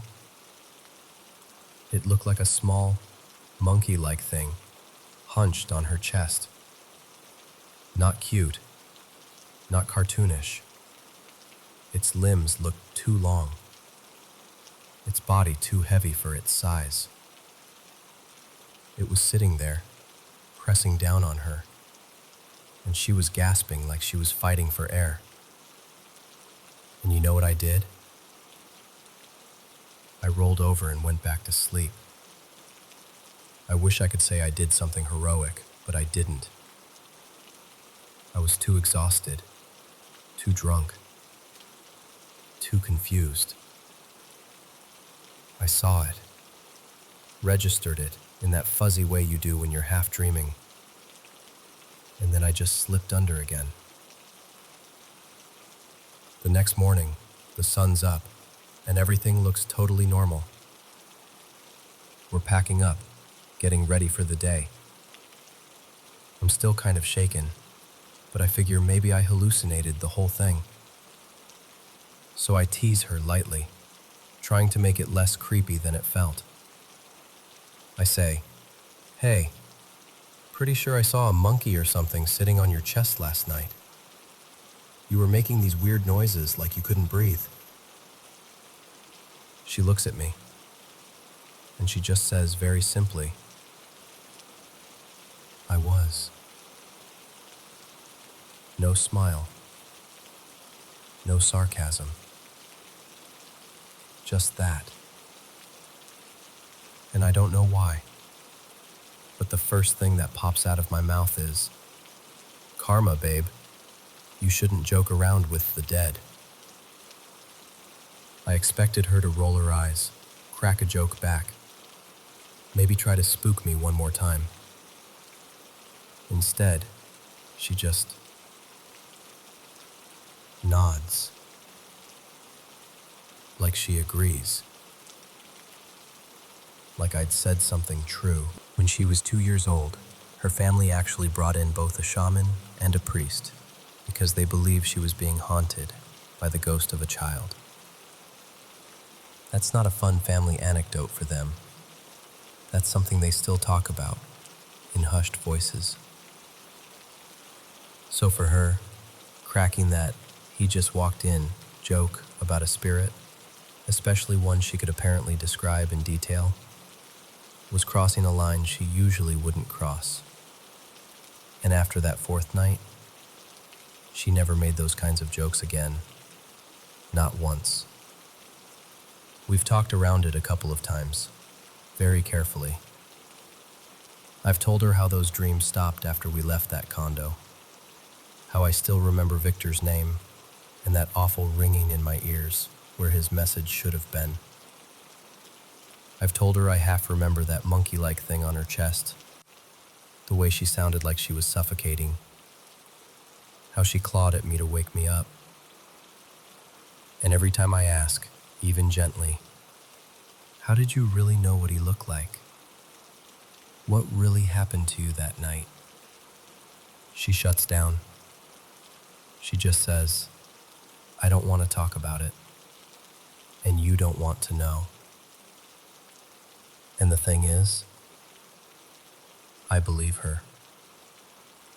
So now I don't ask. I won't ask. I respect that boundary.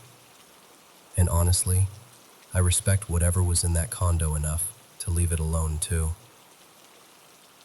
All I'm left with is this: a man in the corner who knew my name, a message I wasn't allowed to hear, my partner describing him like she'd seen him herself, and a night that changed her so much she refuses to joke about the dead ever again.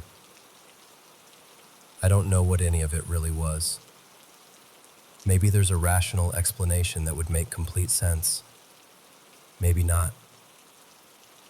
All I know is, if you ever feel tempted to joke about spirits, about the dead, about whatever's on the other side, maybe don't. Some things, I think, are more than happy to be left alone.